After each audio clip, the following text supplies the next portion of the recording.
Lost Diaries ***** Lost Diaries by Maurice Baring London Duckworth and Co. 3 Henrietta Street, Covent Garden. WC 1913. These lost diaries originally appeared in the Eyewitness, the New Witness, and the Morning Post. They are here reprinted by the kind permission of the editors of those newspapers.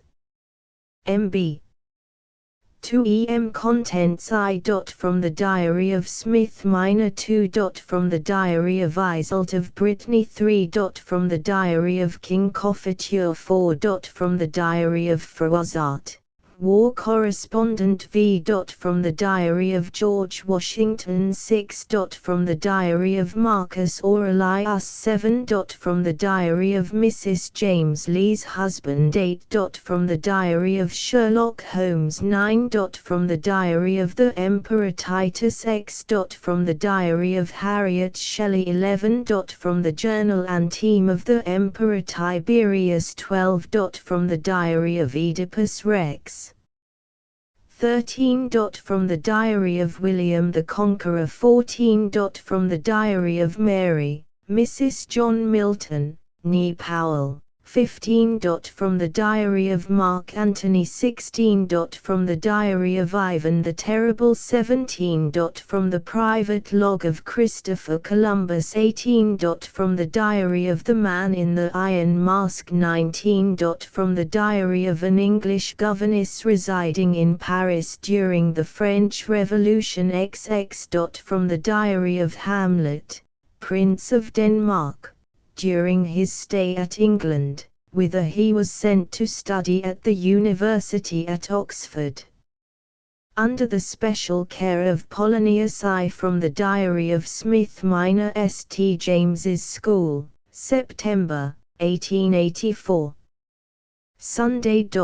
Yesterday afternoon was a half-holiday. We were playing prisoners base except 4 boys who were gardening with Mrs. Wickham. Peel hit Bell by mistake with all his force with the pickaxe on Bell's wrist.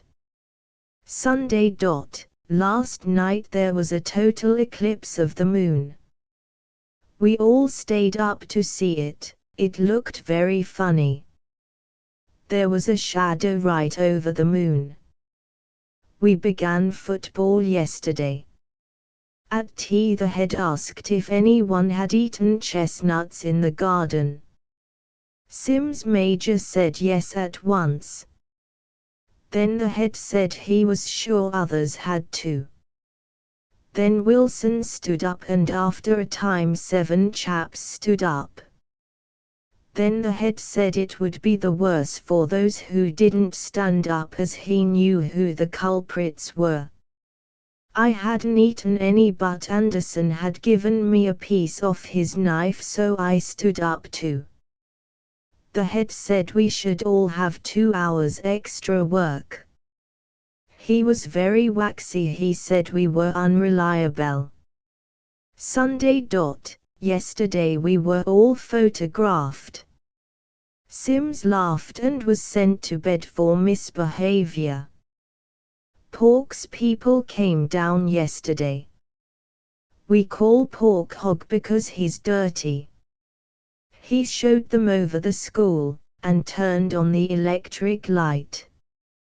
The head was looking through the curtain in the library and saw this.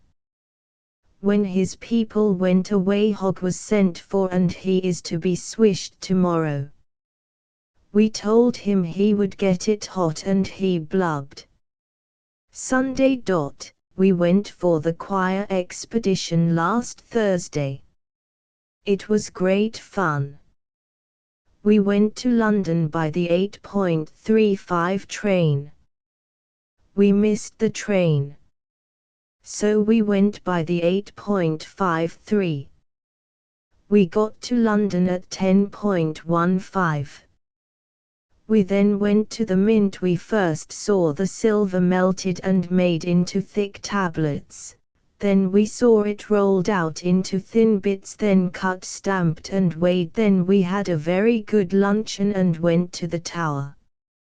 We first saw the bloody tower where the little princes were murdered, then we saw the jewels. The warder said the Queen's crown was worth over £1 million, then we saw the armoury and the torches, then we went to Madame Tussauds. It is quite a large building now with a large staircase, then we had tea and went home. Sunday. I said to Anderson that we might start an aquarium, but he said Ferguson had one last term and that it would be copying. He said he hates copying. So we'll have a menagerie instead with lizards. Sunday. The lizard is very well indeed and has eat a lot of worms. White-cheeked Jones, Ma and Mac said they must fight it out in the playroom in the hour. They fought with gloves. White gave him a bloody nose. We had a very good game of football yesterday. Williams and Pierce, which left last term, came from Eton to play. Pierce changed in my room. He says you don't say squit at Eton and you say my tutors, not my tutors. The fireworks are in a week. Saturday. There was no work this morning as it was All Saints' Day. There was a football match against another school, Reynolds. We won by 3 goals and 3 tries. There was an awful row on Wednesday. Anderson cut off a piece of his hair. Mac nabbed it, and he said he hadn't as he was afraid of the consequences. Then a search was made and they found a piece of hair in his drawer. Mac told him he would find himself in Queer Street, and Coley said when he was writing home on Sunday that he had better add that he was a liar. Nothing happened till Monday and Anderson thought it was forgotten, but at reading over when the 3nd div came up, the head said, "Anderson, I am astounded at you, you are a shuffler and worse." He lost 50 marks and was swished. He would get 20, the head said, if he did it again, and he would be turned out of the choir. Sunday. When Coley was out of the room in set 3 this morning, Mason said he wouldn't sneak about me talking if I didn't sneak about him, so I talked. When Coley came back, Mason sneaked, "Please sir, will you ask Smith not to talk?" I had to stand on the stool of penitence. We are going to put Mason in Coventry because he always sneaks just after he has sworn he won't. Last night we all had to play our pieces in the drawing room. I played a duet with Wilson Me. Astley played best. When everybody had played their pieces, we had ginger beer and biscuits and went to bed. Fish played worst, on the violin. Sunday. We had fireworks on the 5th, rum, candles, rockets, crackers, squibs, and a set piece with God Save the Queen on it. They came from Brooks, who makes the fireworks at the Crystal Palace. We burnt a man in effigy, a man with collars and an axe. The head said he wouldn't say who it was meant to be, but that all true Englishmen who were not traitors could guess. Rowley said it was meant to be Mr. Gladstone, but he only said this to get a rise out of Pork, whose paters are liberal. It was really Guy Fawkes. Then Pork said Anderson's father was a liberal too, and Anderson hit him in the eye. The head hates liberals. There was another row this week. Christie said something to Broadwood at breakfast that the porridge was mighty good. That was copying Anderson, who learnt it from his mater, who is a Yankee. Mac asked him what he'd said. He said he'd said the porridge was good. Mac asked, "Is that all you've said?" Christy got very red and looked as if he was going to blub and said that was all. "Very well," said Mac, "come afterwards." Mac reported him for telling bungs. He wasn't swished as it's his first term, but Mac told him he was making himself very unpopular. On Tuesday, Fatty the butler came into the 3rd Div schoolroom with a message. Someone said in a whisper, "Hello, Fatty." Mac nabbed it and said, "Who said that?" Nobody answered. Then Mac said he knew it was Middleton me as he had recognized his voice. Middleton swore he hadn't said a word, but he was reported and swished. He still swears he didn't say Fatty, and I believe it was pork. The other day at French, Campbell went up to Coley and asked him what was wrong with Les tables. It had a pencil cross on it. Coley said that when he'd corrected it there was no S there. Campbell swore there was. Coley held the paper to the window and said he saw the ink of the S was fresh. Then Christy began to blub and said he had done it, and Coley said it was a forgery and wrote "forger" in white chalk on his back and said he would tell the chaps in the 1st Div, but he didn't report him to the head, which was awfully decent of him because Christy is a new chap. Sunday. Trials are nearly over. We had Latin G and Greek G paper yesterday, set by the head. There are only 2 more papers, geography and Latin verse. The concert is on Saturday. Pork's sister is called Jane. Campbell saw it on the seal of a letter he got.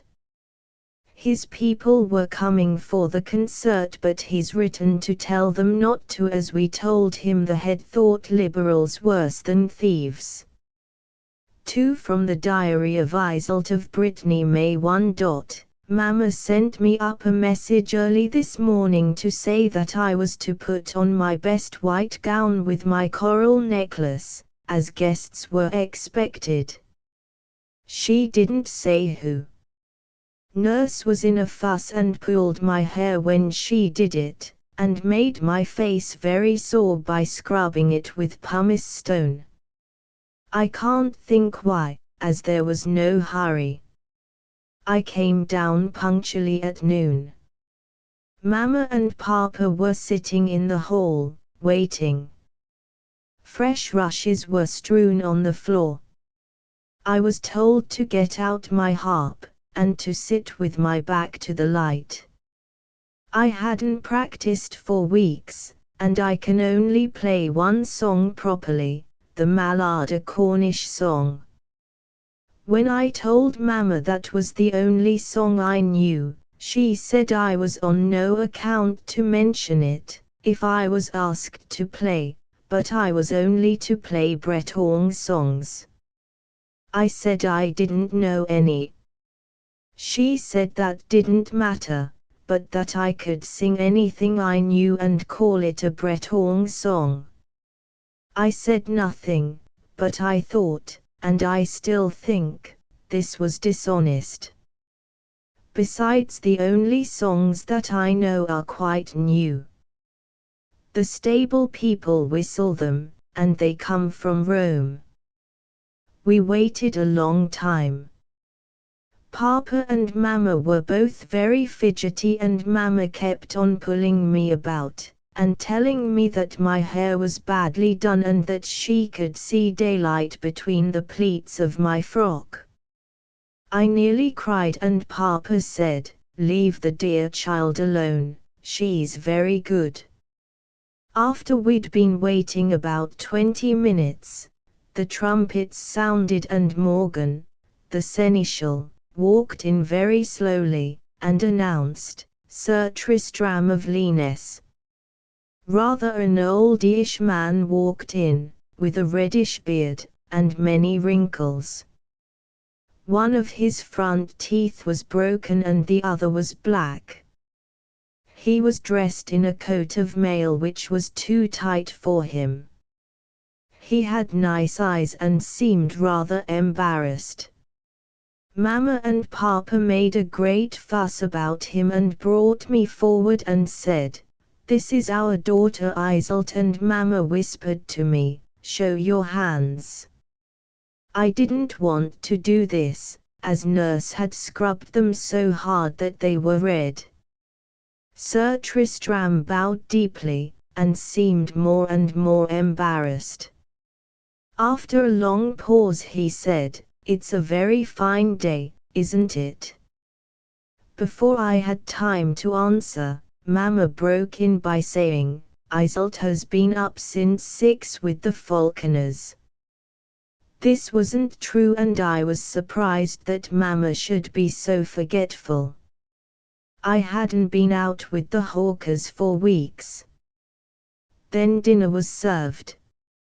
It lasted 4 hours I thought, and the conversation flagged terribly.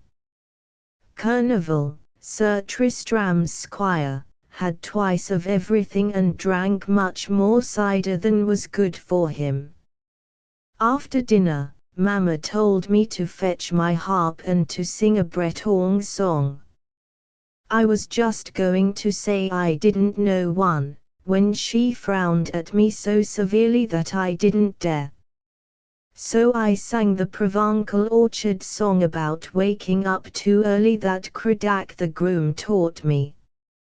Sir Tristram said, "Charming, charming, that's German, isn't it? How well taught she is. I do like good singing." Then he yawned, although he tried not to, and Papa said he was sure Sir Tristram was tired, and that he would take him to see the stables. Sir Tristram then became quite lively and said he would be delighted. When they'd gone, Mama scolded me, and said that I had behaved like a ninny and that she didn't know what our guests would think of me. It seemed to me we only had one guest, but I didn't say so. Then she told me to go and rest so as to be ready for dinner.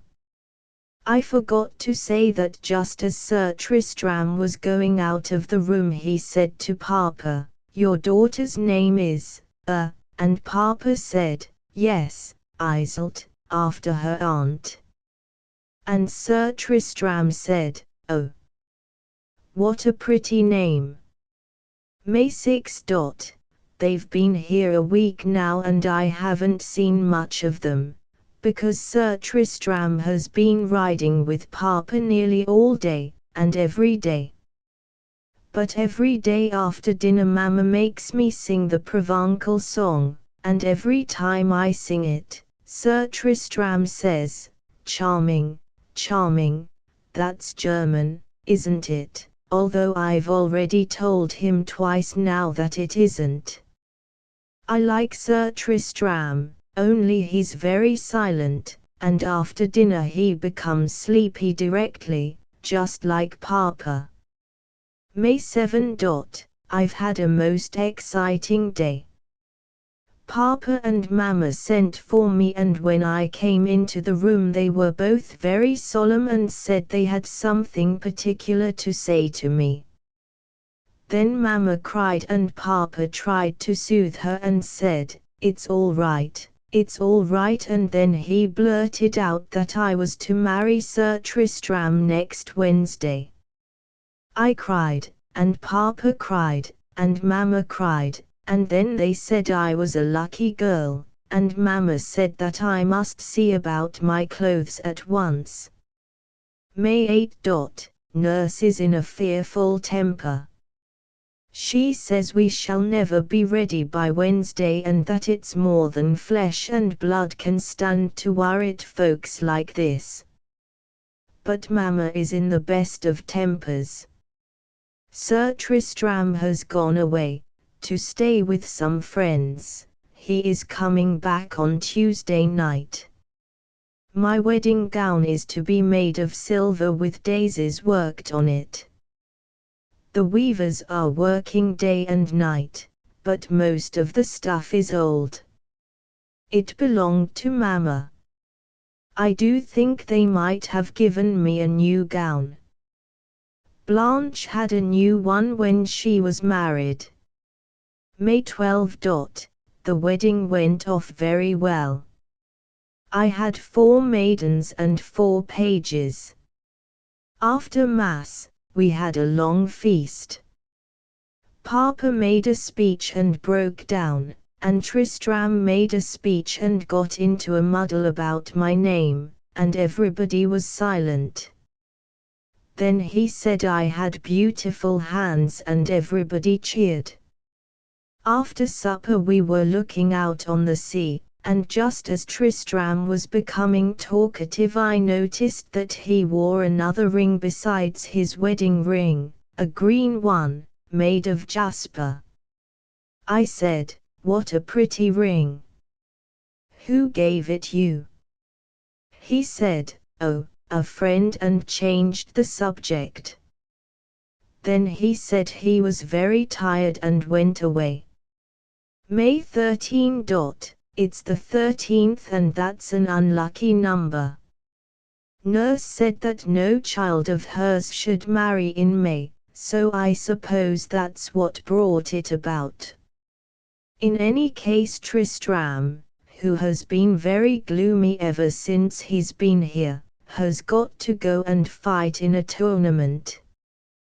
He says he won't be away long and that there's no danger. Not any more than crossing the sea in an open boat, which I do think is dangerous.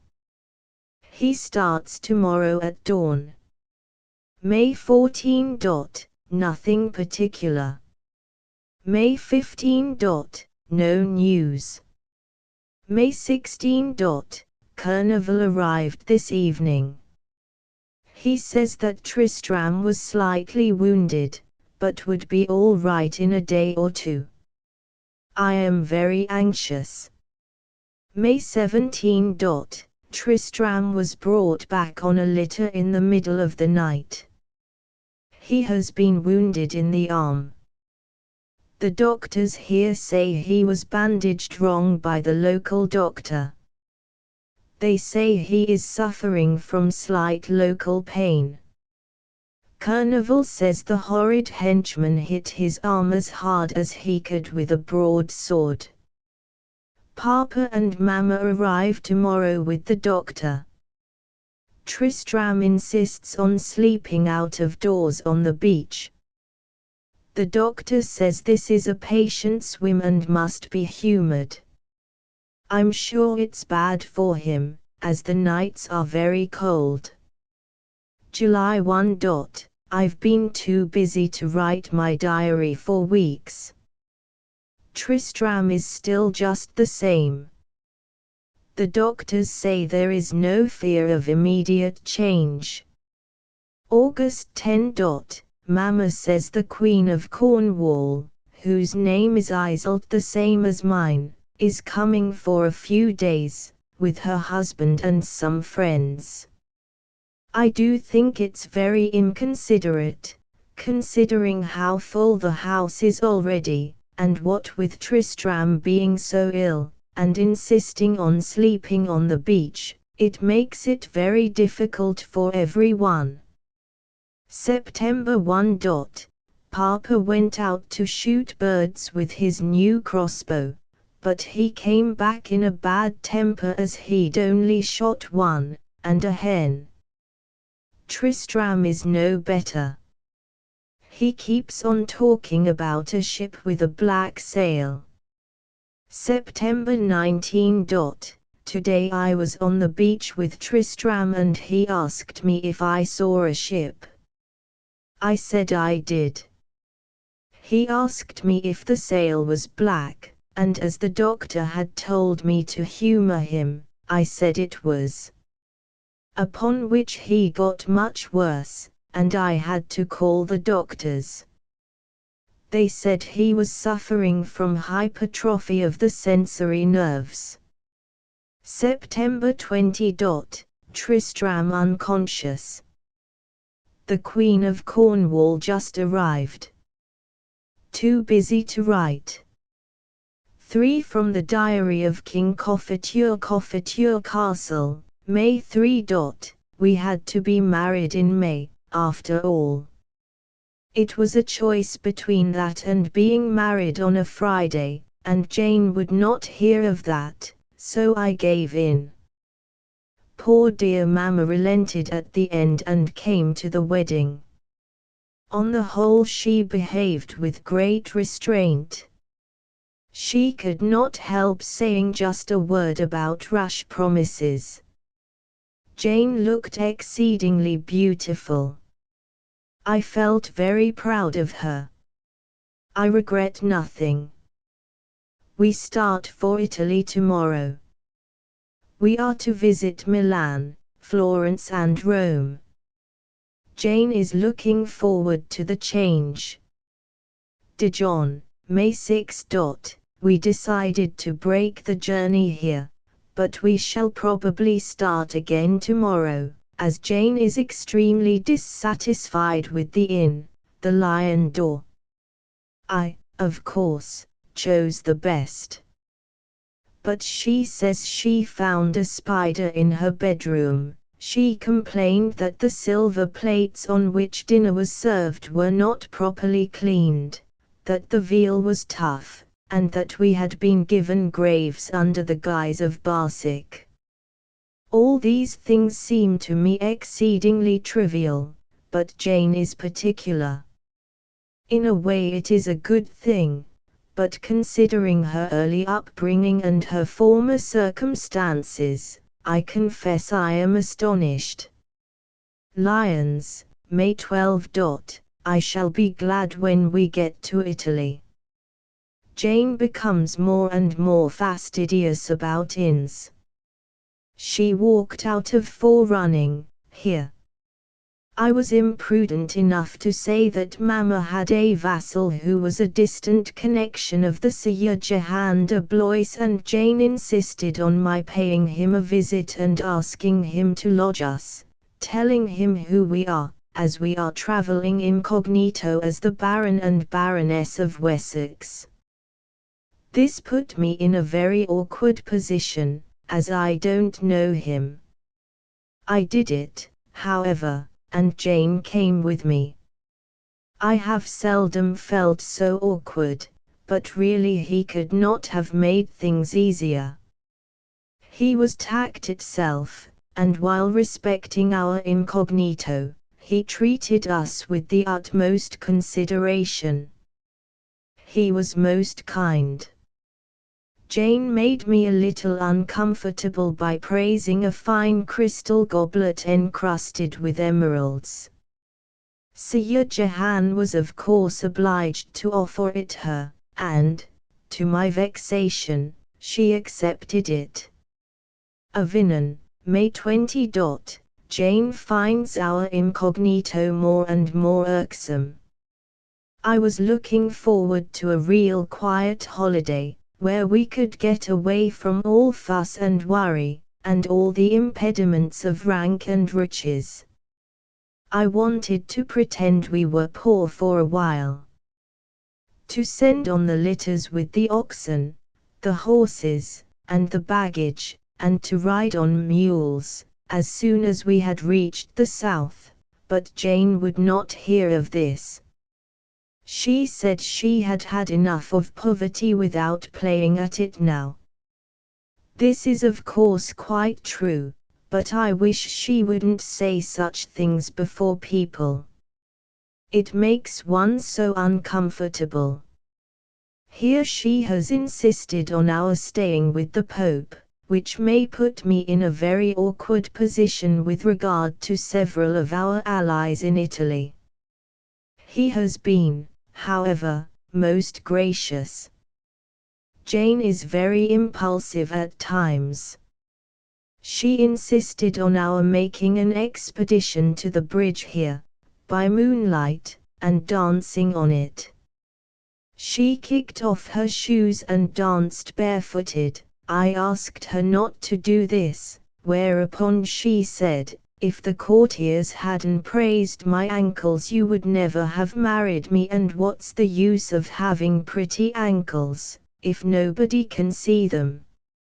I shall be glad when we get to Italy. I am determined to preserve a strict incognito, once we are across the frontier." Turin, June 10. It has poured with rain every day since we crossed the frontier, and Jane won't believe that it is ever fine in Italy. It is very cold for the time of year, and the people here say that there has not been such a summer for 30 years. Every time I mention the blue sky of Italy, Jane loses her temper. She spends all her time at the goldsmiths' shops and at the weavers'. I am afraid she is extravagant, and her taste in dress is not quite as restrained as I could wish. Of course it doesn't matter here, but at home it would shock people. For instance, last night she came down to supper dressed as a Turkish sultana in pink trousers and a scimitar, and without even a veil over her face. When I remonstrated, she said men did not understand these things.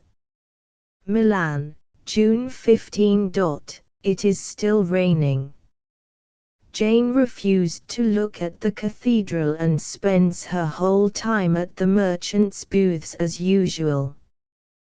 Today I broached the incognito question. I suggested our walking on foot, or perhaps riding on mules, to Florence. Jane, to my great surprise, said she would be delighted to do this, and asked when we were to start. I said we had better start the day after tomorrow. I am greatly relieved. She is really very sensible, if a little impulsive at times, but considering her early life, it might be much worse. I have much to be thankful for. She is greatly admired, only I wish she would not wear such bright colors. Florence, June 20. It has been a great disappointment.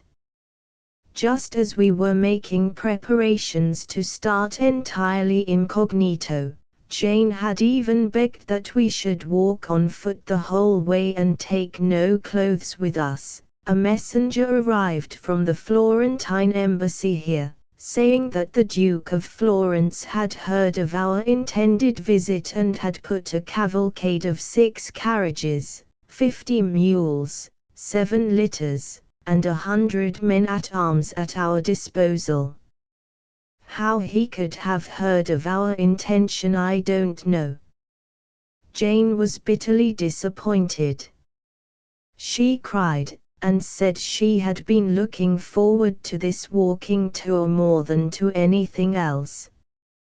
But I managed to soothe her, and she eventually consented to accept the escort of the Duke.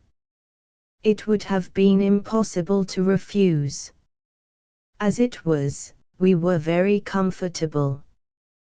We stopped at Bologna on the way, and Jane insisted on going to the market and buying a sausage. She tried to make me taste it, but I cannot endure the taste of garlic.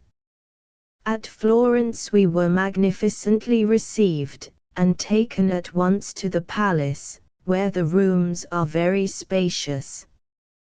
Jane complains of the draughts and the cold. It is still pouring with rain.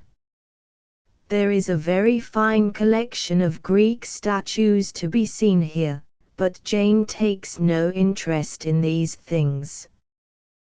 The first thing she did was to go to the new bridge, which is lined with goldsmiths' shops on both sides, and to spend a great deal of money on perfectly useless trinkets.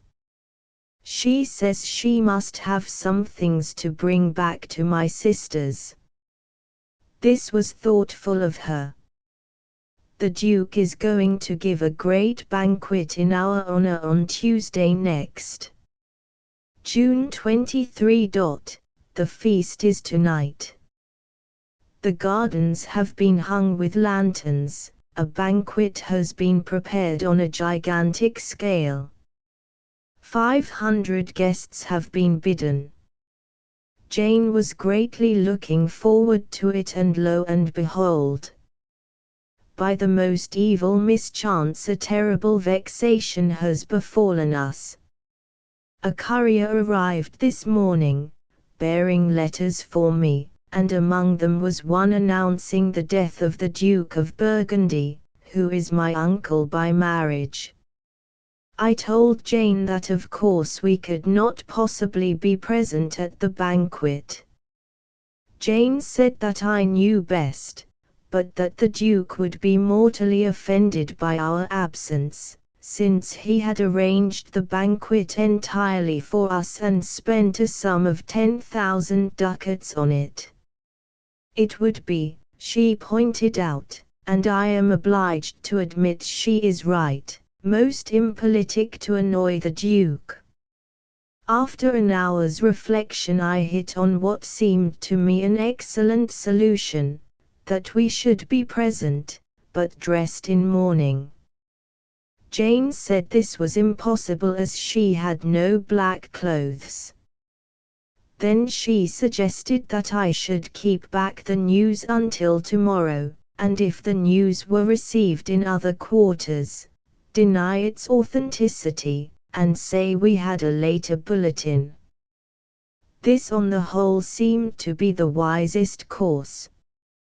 As the etiquette here is very strict and the Dowager Duchess is most particular, I pray that Jane may be careful and guarded in her expressions. June 25. My poor dear mother was right after all. I should have listened, and now it is too late. The dinner went off very well. We sat at a small table on a raised dais. Jane sat between the Duke and the Prime Minister and opposite the Dowager Duchess. There was no one at the table, except myself, under 60 years of age, and only the greatest magnates were present. Jane was silent and demure and becomingly dressed. I congratulated myself on everything. After the banquet came the dance, and Jane took part with exquisite grace in the saraband. She observed all the rules of etiquette. The Dowager Duchess seemed charmed with her. Then later came supper, which was served in a tent, and which was perhaps more solemn than everything. When the time came to lead Jane to supper she was nowhere to be found. Outside in the garden the minor nobles were dancing in masks, and some mimes were singing. We waited, and then a message came that the Queen had had a touch of ague and had retired. The supper went off gloomily. At the close an enormous pie was brought in, the sight of which caused a ripple of well-bred applause. Viva il Recofiture was written on it in letters of pink sugar. It was truly a triumph of culinary art. The mime announced that the moment had come for it to be cut, and as the Grand Duke rose to do this the thin crust burst of itself, and out stepped Jane, with no garments beside her glorious dark hair. She tripped onto the table, and then with a peal of laughter leapt from it and ran into the garden, since when she has not been heard of. My anguish and shame are too great for words. But the Duke and the Dowager have been most sympathetic. June 26. Jane has fled, and my jewels as well as hers are missing. It is suspected that the attack at the Florentine embassy at Milan is at the bottom of the conspiracy, for Jane herself had a good heart.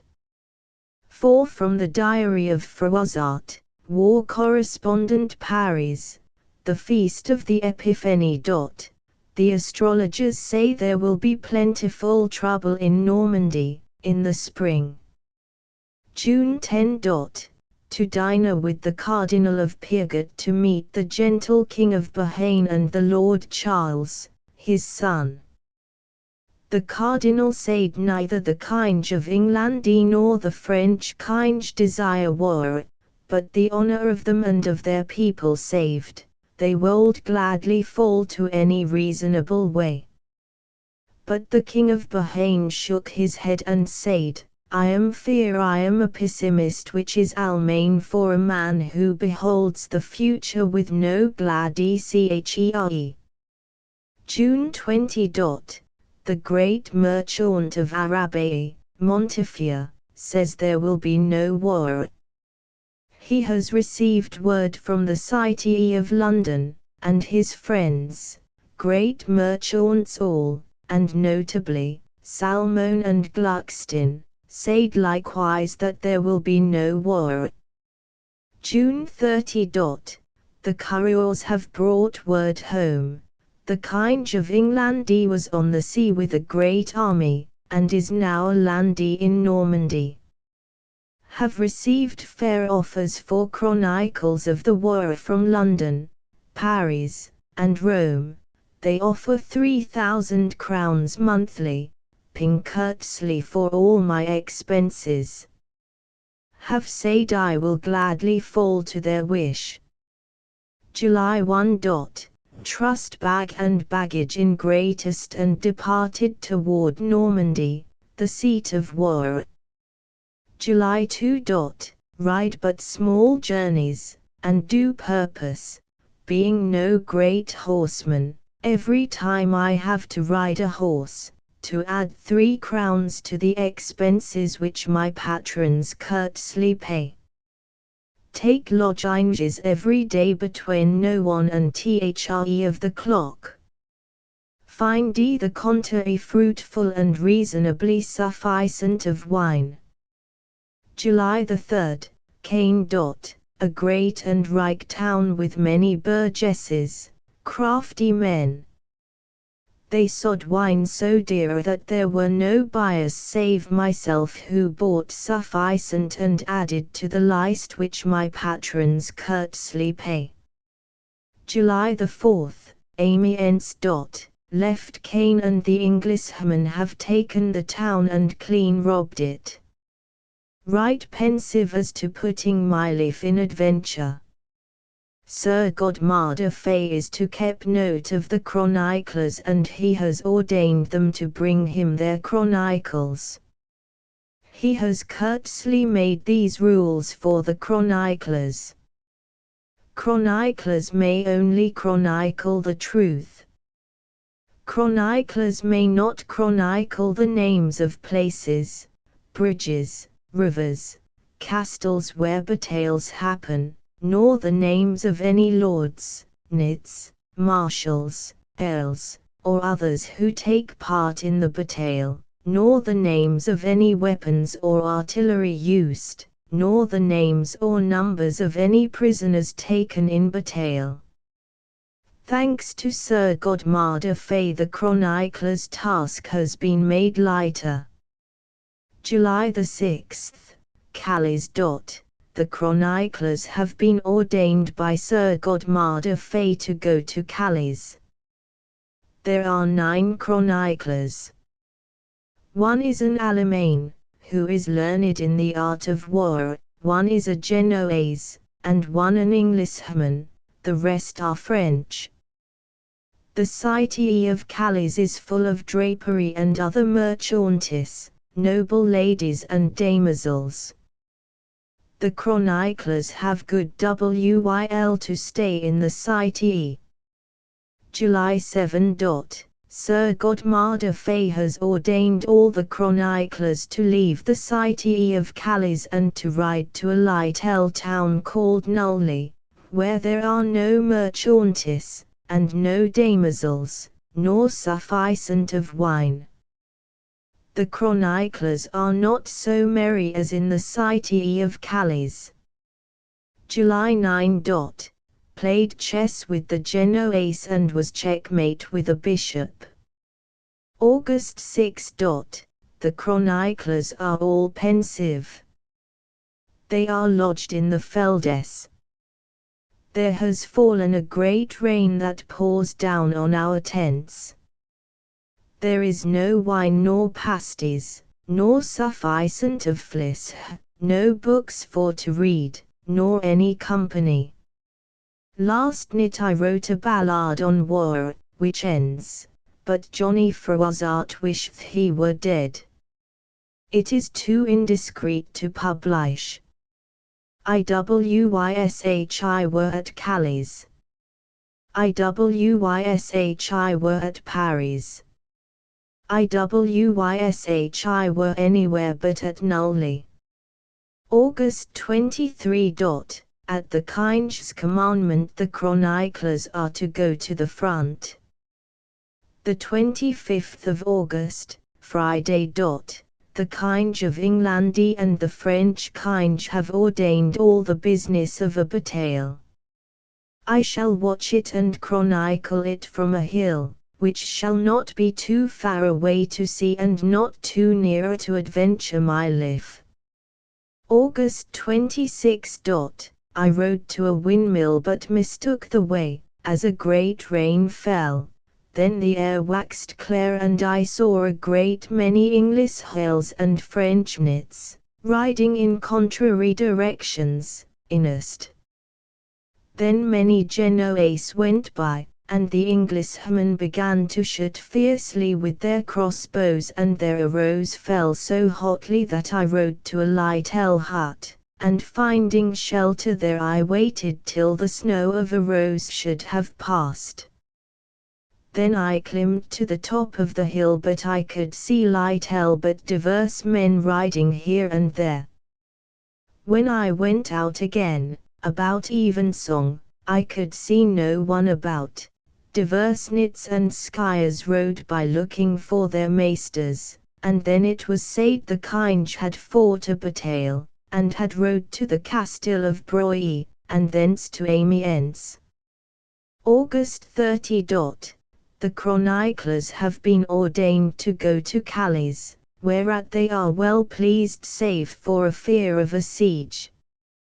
The chroniclers have writ the chronicle of the day of Saturday, the 26th of August. It was a great bataille, ryght cruel, and it is named the Bataille of Crécy.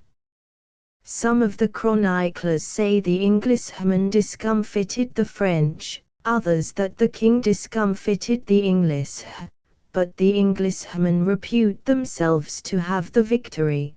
But all this shall be told in my chronicle, which I shall write when I am once more in the fair city of Paris. It was a great bataille and the French and the English lords are both well pleased at the feats of arms, and the French King, though the day was not as he would have had it, has won hygh renown and is ryght pleased, likewise the English King, and his son, but both Kinges have ordained the chroniclers to make no boast of their good adventure. August 30. The King of England has laid siege to Calais and has said he will take the town by famishing. When word of this was brought to the chroniclers they were displeased. It is well that I have hyd in a safe place some wine and other things necessary. Later. All things to eat are sold at a great price. A mouse costs a crown. August 31.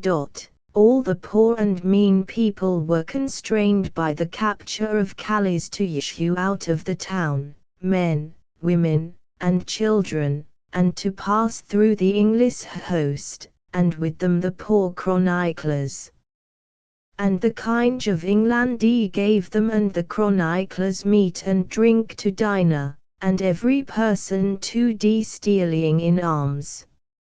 And the chroniclers have added to the list of their costs which their patrons courteously pay, to loss of honour at receiving alms from an English Kinge, 1,000 crowns.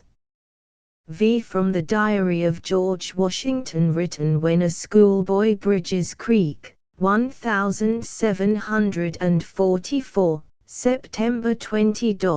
My mother has at last consented to let me go to school. I had repeatedly made it quite plain to her that the private tuition hitherto accorded to me was inadequate, that I would be in danger of being outstripped in the race owing to insufficient groundwork. My mother, although very shrewd in some matters, was curiously obstinate on this point. She positively declined to let me attend the day school, saying that she thought I knew quite enough for a boy of my age, and that it would be time enough for me to go to school when I was older. I quoted to her Tacitus' powerful phrase about the insidious danger of indolence, how there is a charm in indolence, but let me taste the full pleasure of transcribing the noble original, subit quip etiam ipsius inertiae dulcido, it invisa primo desidia postimo amator. But she only said that she did not understand Latin. This was scarcely an argument, as I translated it for her. I cannot help thinking that there was sometimes an element of pose in Tacitus' much vaunted terseness. September 29. I went to school for the first time today. I confess I was disappointed. We are reading, in the 4th Division, in which I was placed at my mother's express request, Europeus and Ovid, both very insipid writers. The boys are lamentably backward and show a deplorable lack of interest in the classics. The French master has an accent that leaves much to be desired, and he seems rather shaky about his past participles. However, all these things are but trifles. What I really resent is the gross injustice which seems to be the leading principle at this school, if school it can be called. For instance, when the master asks a question, those boys who know the answer are told to hold up their hands. During the history lesson, Henry VIII was mentioned in connection with the religious quarrels of the 16th century, a question which, I confess, can but have small interest for any educated person at the present day. The master asked what British poet had written a play on the subject of Henry VIII. I, of course, held up my hand, and so did a boy called Jonas Pike. I was told to answer first, and I said that the play was in the main by Fletcher, with possible later interpolations. The usher, "It is scarcely credible," said, "Go to the bottom of the form," and when Jonas Pike was asked he replied, "Shakespeare," and was told to go up one. This was, I consider, a monstrous piece of injustice. During one of the intervals, which are only too frequent, between the lessons, the boys play a foolish game called it, in which even those who have no aptitude and still less inclination for this tedious form of horseplay, are compelled to take part. The game consists in one boy being named it, though why the neuter is used in this case instead of the obviously necessary masculine it is hard to see.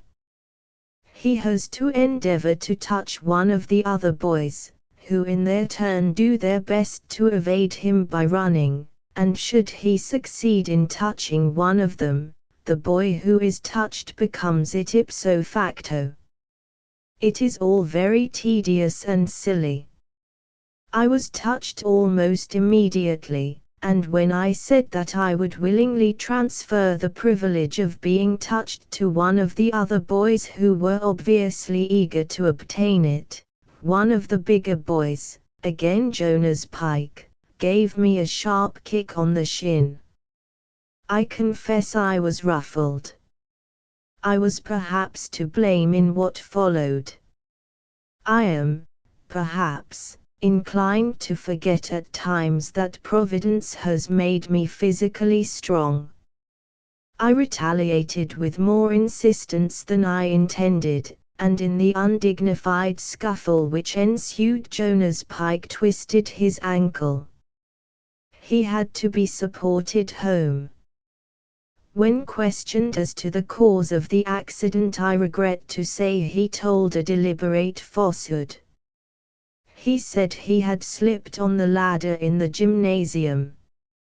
I felt it my duty to inform the headmaster of the indirect and unwilling part I had played in the matter.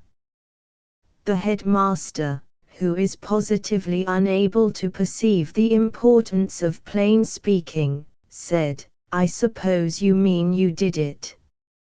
I answered, "No, sir, I was the resisting but not the passive agent in an unwarrantable assault." The result was I was told to stay in during the afternoon and copy out the first eclogue of Virgil. It is characteristic of the headmaster to choose a feeble eclogue of Virgil instead of one of the admirable Georgics. Jonas Pike is to be flogged, as soon as his foot is well, for his untruthfulness. This, my first experience of school life, is not very hopeful. October 10.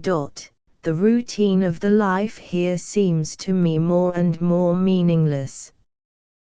The work is to me child's play, and indeed chiefly consists in checking the inaccuracies of the ushers. They show no gratitude to me, indeed, sometimes the reverse of gratitude. One day, in the English class, one of the ushers grossly misquoted Pope. He said, "A little knowledge is a dangerous thing." I held up my hand and asked if the line was not rather "a little learning is a dangerous thing," adding that Pope would scarcely have thought a little knowledge to be dangerous, since all knowledge is valuable.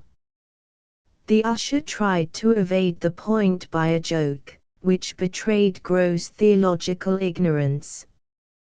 He said, "All popes are not infallible."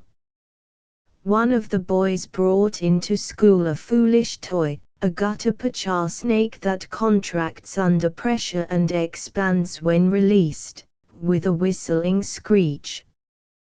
Jonas Pike, who is the most ignorant as well as the most ill-mannered of all the boys, suggested that the snake should be put into the French master's locker, in which he keeps the exercises for the week.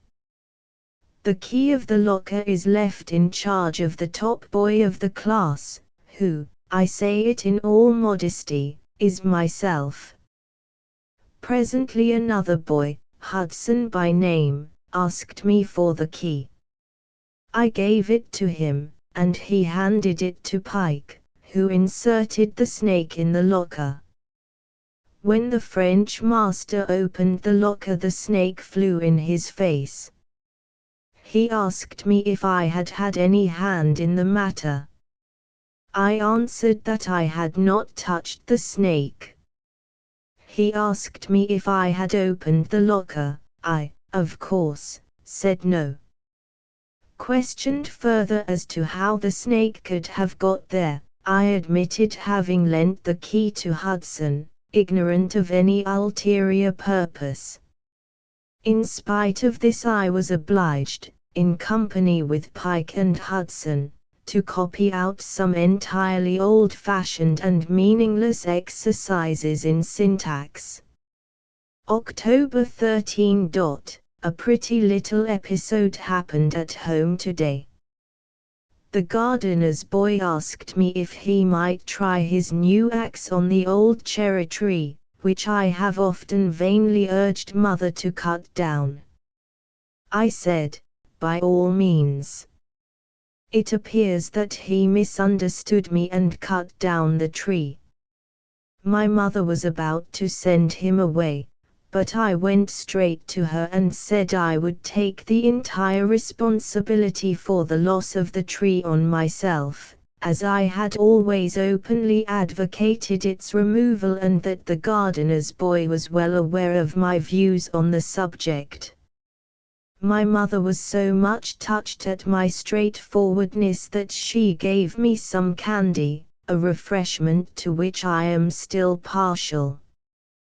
Would that the ushers at school could share her fine discrimination, her sound judgment, and her appreciation of character. 6 from the Diary of Marcus Aurelius Rome. The Ides of March.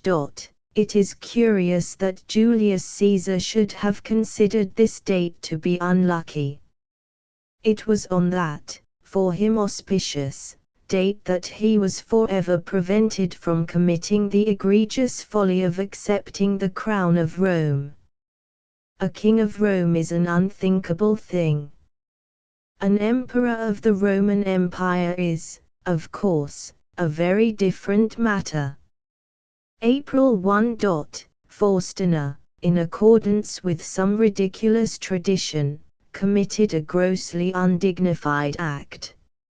She came into my study, the third hour, my busiest time, and asked me to lend her the memoirs of Remus in the Wolf's Lair. I spent a fruitless half-hour in search of the book. It then occurred to me that the whole matter was a jest, in the very worst taste, since both my secretaries were present, and I regret to say they smiled. April 6. Went to the games, in company with Faustina and Commodus. Commodus, as usual, too exuberant in the manner of his applause. I am all in favor of his applauding. The games are not what they used to be. The modern lions consume the Christians without the slightest discrimination. All this modern hurry and hustle is very distressing. April 10. Stayed at Tivoli with V. and A. From Saturday to Monday. Even in a country house a day may be well spent. Much interesting talk on the fiscal question. V.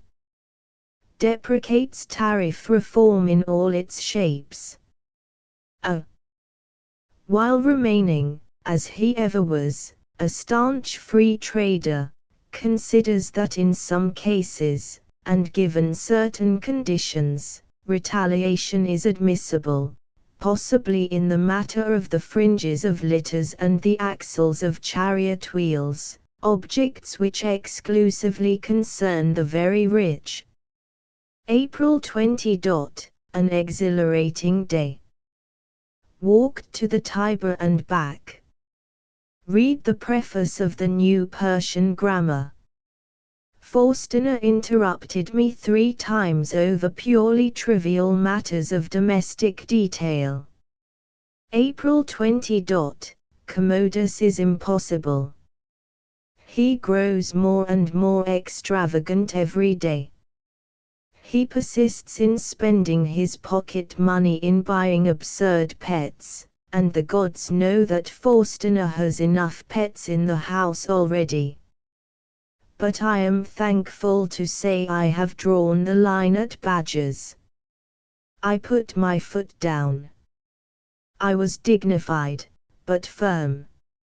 I endure Faustina's peacocks, because I think it is good for my better nature. Besides which they are ornamental and, if properly dressed, not unpleasant to the palate, but badgers. April 20. A painful episode occurred. When I returned from my morning stroll, I was aware that an altercation was taking place in the atrium. I entered and found myself face to face with two Persian merchants, of the lowest type, who were exhibiting to Faustina several ropes of pearls. Faustina, of course, had had no hand in the matter. The merchants had forced themselves on her presence on some ridiculous pretext. Faustina, in spite of her faults, values jewels at their true price. She has a soul above such things. She abhors trinkets. She sees their futility. April 23. Reread the Iliad. Find it too long. The character of Helen shows defective psychology. Homer did not understand women. April 27. Games again. Very tame. Lions lethargic as usual. How dissatisfied Nero would have been. Nero, although a bad poet, was an excellent organizer. He understood the psychology of the crowd. He was essentially an altruist. Faustina insisted on making a foolish bet. Women's bets are the last word of silliness. They bet because the name of a gladiator reminds them of a pet dog, or for some such reason. They have no inkling of logic, no power of deduction. I found no difficulty in anticipating the victories of the successful candidates, but I refrained from making a wager. May 1. Absurd processions in the streets. Faustina painted her face black and walked round the garden in a movable bower of greenery. I could see no kind of point or sense in the episode. Under cross-examination, she confessed that the idea had been suggested to her by her nurse. All this is very trying. It sets Commodus the worst possible example. But I suppose I must endure this. The ways of fate are inscrutable, and after all, things might have been worse. Faustina might have been a loose woman. A profligate. May 6. Read out the first canto of my epic on the origins of species to Faustina and Commodus. Commodus, I regret to say, yawned and finally dozed. Faustina enjoyed it immensely. She said she always thought that I was a real poet, and that now she knew it. She says she thinks it is far better than Homer or Virgil, that there is so much more in it. Faustina is a very good judge of literature. There is no one whose opinion on matters of art and literature I value more. For instance, she thinks Sappho's lyrics are not only trivial, but coarse. She also thinks Aeschylus much overrated, which, of course, he is. How far we have got beyond all that. Some day I mean to write a play on the subject of love. It has never yet been properly treated, on the stage. Sophocles and Seneca knew nothing of women, and Euripides' women are far too complicated. May 12. Meditated on religion, but was again interrupted by Faustina just as I was making a really illuminating note on the subject of Isis. much distressed by modern free thought. Commodus pays much too much attention to the minor goddesses, but this, at his age, is excusable. He is, thank goodness, entirely untainted by the detestable Jewish or so-called Christian superstition, which I fear is spreading. May 13. V. And a. Dined. Also a Greek philosopher whose name escapes me. The Greek was most indiscreet. He discussed the Christian question before everybody. He must have been aware by my expression that the topic is one which I consider unfit for public discussion. He not only discussed, but he actually defended this hysterical, obstinate, unpatriotic, and fundamentally criminal sect. I do not, of course, entirely credit the stories current with regard to their orgies and their human sacrifices. The evidence is not, so far, sufficiently sound, but, whatever their practices and their rites may be, the Christians are a pernicious and dangerous sect. They will prove, unless they are extirpated, the ruin of the empire. They have no notion of civic duty, no reverence, no respect for custom or tradition. They are unfilial, and they are the enemies of the human race. They are a cancer in the state. Forstener agrees with me, I am glad to say. May 14.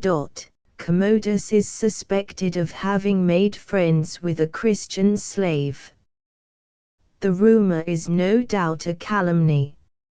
I cannot bring myself to believe that a son of mine, with the education which he has enjoyed, and the example which has ever been before his eyes, of his father's unswerving and unremitting devotion to duty and the state, can have degraded himself by dabbling in this degrading and wicked superstition. Nevertheless, it is as well to be on the safe side, and, after prolonged reflection, I have decided to make a great sacrifice. I am going to allow him to take part professionally in the games, under another name of course. I think it may distract him. The games are a Roman institution. They are the expression of the empire. They breathe the spirit of Romulus, of Brutus, of Regulus, of Fabius Cunctator, of Cincinnatus, of the Gracchi. Faustina said only yesterday that she felt she was the mother of at least one Gracchus. That was well said. I was much touched. May 20. Commodus has appeared with great success, but the lions still show apathy. 7 From the Diary of Mrs. James Lee's husband, October 1. At last the heat wave is over. It's the first day we have been able to breathe for months. Just as I was coming back from my morning walk, Hilda leant out of the window, and suggested I could climb up into her room like Romeo. I said I preferred the door. Hilda shut the window with a bang and was cross all through luncheon. Riesels again, I said to Hilda, you know I hate hashed meat. She said, I know I can't give you the food you get at the Grand Hotel. That's because I went to Deauville last week. October 5. We lit a fire for the first time last night. Hilda said she felt cold. I thought it was rather stuffy. She said, do light the fire, and went out of the room. I lit it, and it smoked. This chimney always does smoke at first. When she came back she said, "What have you done?" I said, "I've lit the fire, you asked me to." She said, "But not all that wood at once, and you ought to have pushed the wood back." For the rest of the evening she complained of the heat and the smoke, although we had the window open in the dining room and the smoke had all disappeared after a few moments. October 7. It's very windy. Went for a walk on the cliffs. Back through the fields. Saw a rabbit and a magpie. Wish I had had a gun. I said to Hilda that the sea was striped to leeward like a snake, and olive-colored, but on the weather side it was spotted with wind. Hilda said, "You are very observant about the weather." This was a hit at me and the fire. Little things rankle in her mind. Afterwards she was sorry she had said this and she said, "What fun we shall have here in winter." I don't think it's a winter place myself, but I want to stay here till I've finished my poem. I'm getting on with it. October 8. I read out to Hilda a lyric I had just finished. It's to come in the second canto when Lancelot says goodbye to Princess Asra. The situation is roughly that the princess bullies him and he gets sick of it and goes, and then, of course, she's sorry, when it's too late. He sings the song as he's going. She overhears it. I was rather pleased with it. Hilda said, "Oh, of course I know I worry you with my attentions." What this had got to do with the poem I can't think. It was all because last night, when I was working, Hilda came into my room and said, "Are you warm enough?" And I said yes rather absent-mindedly, as I was in the middle of my work. 10 minutes later she looked in again and asked me if I wanted some beer, and I said no without looking up. Then very soon afterwards she came in a third time, and asked me if I was sure I wasn't cold, and whether I wouldn't have the fire lit. Rather snappishly, because it is a bore to be interrupted just when one's on the verge of getting an idea fixed, I said no. I'm afraid this hurt her feelings. October 9. Since Hilda has given up her sketching she has nothing to do. I was very busy this afternoon finishing my weekly article in time for the post. She rushed into the room and said, "Didn't I think a butterfly settling on a jock was the ultimate symbol of love and the mind of man?" I said I thought she was very probably right. Heavens knows what she meant.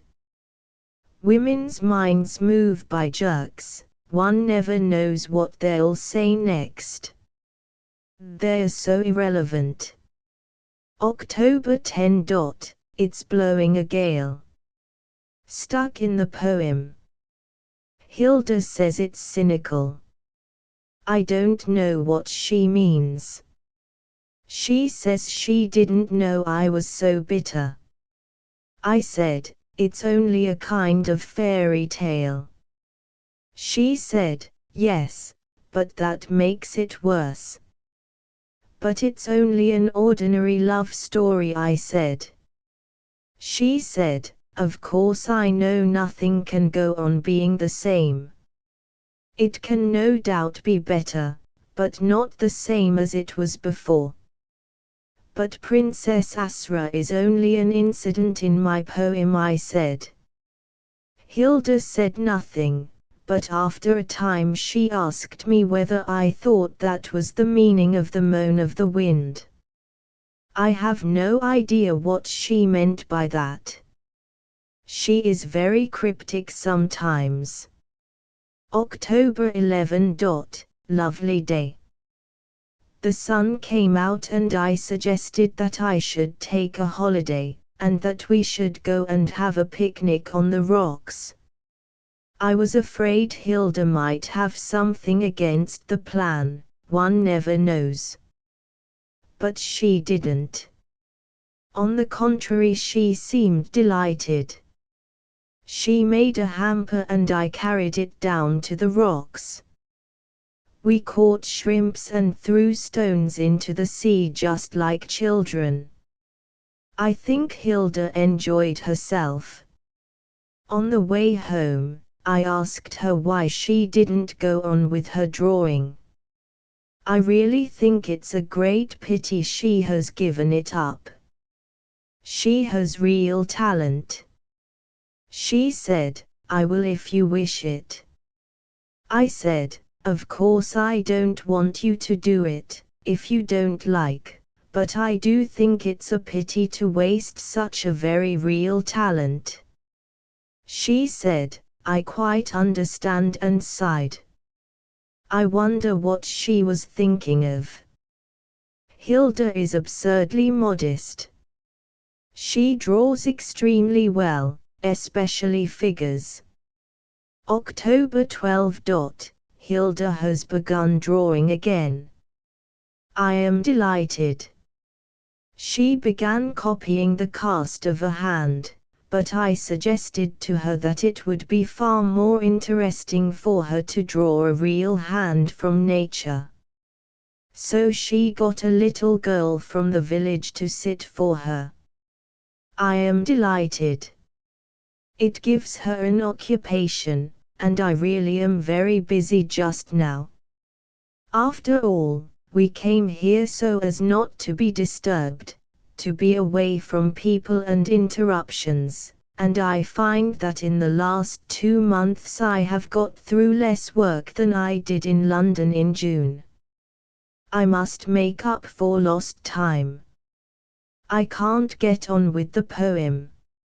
I think I shall leave it for a time.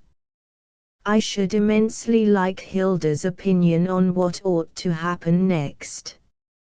She can be of the greatest help and use when she chooses. Unfortunately, she has taken one of those unreasonable and entirely unaccountable dislikes to this poem, and no argument is of the slightest use. It's no good even mentioning it. I shall leave it for a time and go on with my other work. It is most unfortunate that Hilda should look upon it in this light, especially as she doesn't even know what the subject is, but she has taken an episode, in fact, one little song, as symbolic of the whole. But then logic never was Hilda's strong point. October 13. Hilda is getting on very well with the hand. She seems to enjoy it, which is the great thing. October 24. Have been too busy all these last days thinking, even to write my diary. Believe I have at last really got an idea for the poem. Shall begin tomorrow. Have not dared mention it to Hilda. Fortunately, she is still utterly absorbed in her drawing. October 27. Great disappointment. Last night Hilda said it was no good concealing things any longer, and that one must look facts in the face. I had no idea what she meant. Then she said she had noticed for some time past how bored I was here, and how I was longing to get rid of her. Nothing I could say would persuade her of the contrary.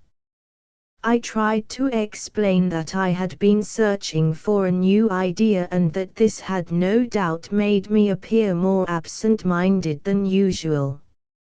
She said, I am not going to worry you any longer. I am going to set you free." And to my intense surprise she announced that she had booked a berth on the steamer for the day after tomorrow. I knew that argument wouldn't be of any use, so I gave in at once. It is most disappointing, just as I had got an idea I wanted to consult her about. October 29. On board the steamer Queen Marguerite. Saw Hilda off. She insisted on going and refused to argue. Deeply regrets she is leaving. Hilda is the only woman I ever met who remains tidy even on a steamer. The sea air suits her. It has done her a world of good, and it's a great pity she is leaving so soon. She says it's for good, but that, of course, is ridiculous. 8 From the Diary of Sherlock Holmes, Baker Street, January 1. Starting a diary in order to jot down a few useful incidents which will be of no use to Watson.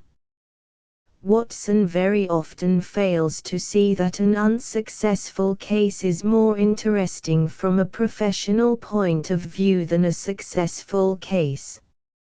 He means well. January 6. Watson has gone to Brighton for a few days, for change of air. This morning quite an interesting little incident happened which I note as a useful example of how sometimes people who have no powers of deduction nevertheless stumble on the truth for the wrong reason. This never happens to Watson, fortunately. Lestrade called from Scotland Yard with reference to the theft of a diamond and ruby ring from Lady Dorothy Smith's wedding presents. The facts of the case were briefly these. On Thursday evening such of the presents as were jewels had been brought down from Lady Dorothy's bedroom to the drawing room to be shown to an admiring group of friends. The ring was amongst them. After they had been shown, the jewels were taken upstairs once more and locked in the safe. The next morning the ring was missing. Lestrade, after investigating the matter, came to the conclusion that the ring had not been stolen, but had either been dropped in the drawing room, or replaced in one of the other cases. But since he had searched the room and the remaining cases, his theory so far received no support. I accompanied him to Eaton Square to the residence of Lady Middlesex, Lady Dorothy's mother. While we were engaged in searching the drawing room, Lestrade uttered a cry of triumph and produced the ring from the lining of the armchair. I told him he might enjoy the triumph, but that the matter was not quite so simple as he seemed to think. A glance at the ring had shown me not only that the stones were false, but that the false ring had been made in a hurry. To deduce the name of its maker was of course child's play. Lestrade or any pupil of Scotland Yard would have taken for granted it was the same jeweller who had made the real ring. I asked for the bridegroom's present, and in a short time I was interviewing the jeweller who had provided it. As I thought, he had made a ring, with imitation stones, made of the dust of real stones, a week ago, for a young lady. She had given no name and had fetched and paid for it herself. I deduced the obvious fact that Lady Dorothy had lost the real ring, her uncle's gift, and, not daring to say so, had had an imitation ring made. I returned to the house, where I found Lestrade, who had called to make arrangements for watching the presents during their exhibition. I asked for Lady Dorothy, who at once said to me, "The ring was found yesterday by Mr. Lestrade." "I know," I answered, "but which ring?" She could not repress a slight twitch of the eyelids as she said, "There was only one ring." I told her of my discovery and of my investigations. "This is a very odd coincidence, Mr. Holmes," she said. "Someone else must have ordered an imitation. But you shall examine my ring for yourself." Whereupon she fetched the ring, and I saw it was no imitation. She had of course in the meantime found the real ring. But to my intense annoyance she took it to Lestrade and said to him, "Isn't this the ring you found yesterday, Mr. Lestrade?" Lestrade examined it and said, "Of course it is absolutely identical in every respect." "And do you think it is an imitation?" asked this most provoking young lady. "Certainly not," said Lestrade, and turning to me he added, "Ah, Holmes, that is where theory leads one. At the Yard we go in for facts." I could say nothing, but as I said goodbye to Lady Dorothy, I congratulated her on having found the real ring. The incident, although it proved the correctness of my reasoning, was vexing as it gave that ignorant blunderer an opportunity of crowing over me. January 10. A man called just as Watson and I were having breakfast. He didn't give his name. He asked me if I knew who he was. I said, "Beyond seeing that you are unmarried, that you have travelled up this morning from Sussex, that you have served in the French army, that you write for reviews, and are especially interested in the battles of the Middle Ages, that you give lectures, that you are a Roman Catholic, and that you have once been to Japan, I don't know who you are."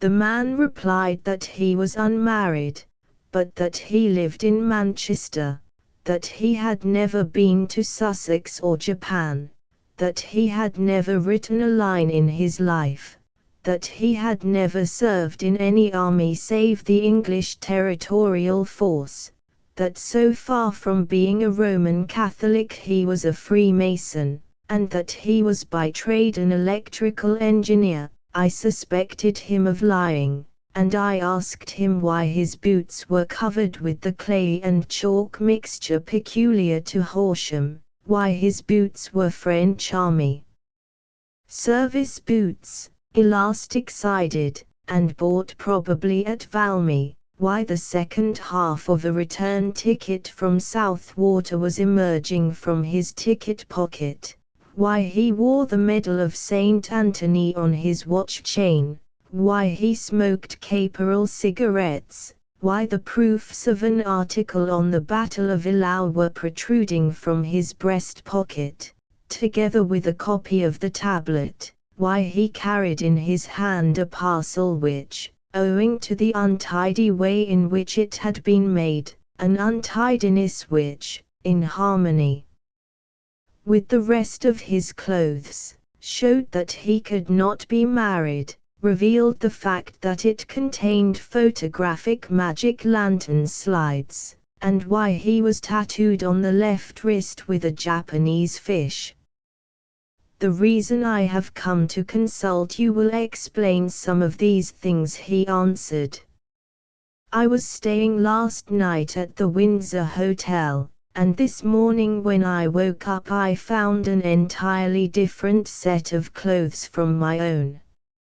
I called the waiter and pointed this out, but neither the waiter nor any of the other servants, after making full enquiries, were able to account for the change. None of the other occupants of the hotel had complained of anything being wrong with their own clothes. 2 gentlemen had gone out early from the hotel at 7:30. One of them had left for good, the other was expected to return. All the belongings I am wearing, including this parcel, which contains slides, belong to someone else. My own things contained nothing valuable, and consisted of clothes and boots very similar to these. My coat was also stuffed with papers. As to the tattoo, it was done at a Turkish bath by a shampooer, who learned the trick in the Navy. The case did not present any features of the slightest interest. I merely advised the man to return to the hotel and await the real owner of the clothes, who was evidently the man who had gone out at 7:30. This is a case of my reasoning being, with one partial exception, perfectly correct. Everything I had deduced would no doubt have fitted the real owner of the clothes. Watson asked rather irrelevantly why I had not noticed that the clothes were not the man's own clothes. A stupid question, as the clothes were reach-me-downs which fitted him as well as such clothes ever do fit, and he was probably of the same build as their rightful owner. January 12. Found a carbuncle of unusual size in the plum pudding. Suspected the makings of an interesting case. But luckily, before I had stated any hypothesis to Watson, who was greatly excited, Mrs. Turner came in and noticed it and said her naughty nephew Bill had been at his tricks again, and that the red stone had come from a Christmas tree. Of course, I had not examined the stone with my lens. 9.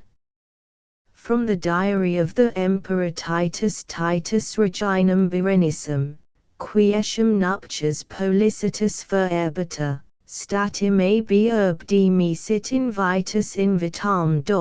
Tacitus. Rome, Monday. The eruption at Vesuvius does not after all appear to have been greatly exaggerated, as I at first had thought on receiving Pliny's graphic letter. One never can quite trust literary men when facts are in question. It is clear that I missed a very fine and interesting spectacle. In fact, I have lost a day. Good phrase, that. Must try and bring it in some time or other. Tuesday. I fear there is no doubt of Berenice's growing unpopularity. It is tiresome, as I was hoping that the marriage might take place soon, quietly. She insists on wearing a diadem, which is unnecessary, and her earrings, made of emeralds and gold cupids, are too large. She asked me, today, if I didn't think she resembled the Rose of Sharon. I said I supposed she meant the Rose of Peacedom. She said, "Ah, you've never read the Song of Songs." I said I had read all Sappho. She said, "It's not by Sappho, it's by Solomon." I had no idea King Solomon wrote. Wednesday. Berenice has asked some of her relations to stay with her. They arrived this morning. Her mother, her sister, her younger brother, and her cousin. They are very conversational. They chatter together like parrots or cockatoos. They are also insatiably inquisitive. Talked finance with Paulinus. He says that the treasury is practically empty. Nobody in the palace appears to have any ready money. When the usual crowd of beggars came to the palace this evening for their daily allowance, I had to send them away. It was the first time, Paulinus remarked, that I had let a day go by without making a gift. Yes, I answered, I have lost a day. The phrase, I am glad to say, was heard by everybody. I afterwards borrowed a little money from Berenice's brother, who made no difficulties. He is a nice, generous lad, if a little talkative, but then we all of us have our faults. Berenice's mother loses no opportunity of asking when the wedding day is to be.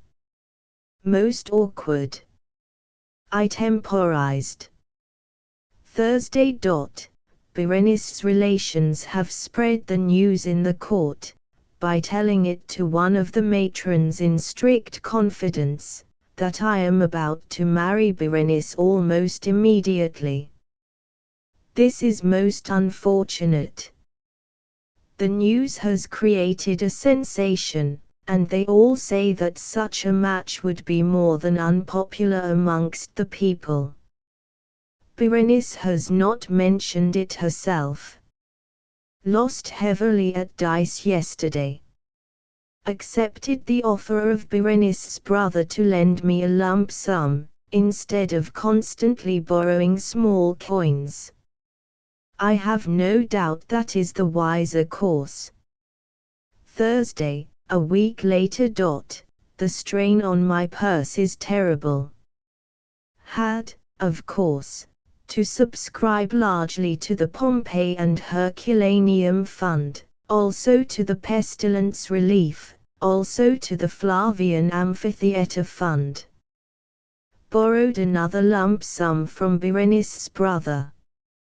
He is certainly very good-natured.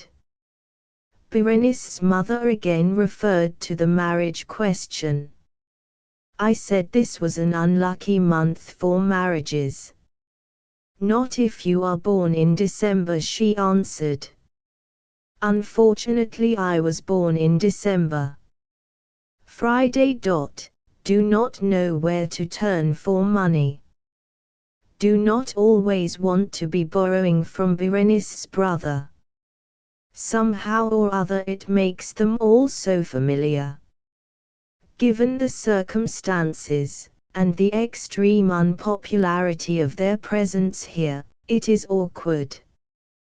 Besides, it is a shame to trade on the good nature of a youth.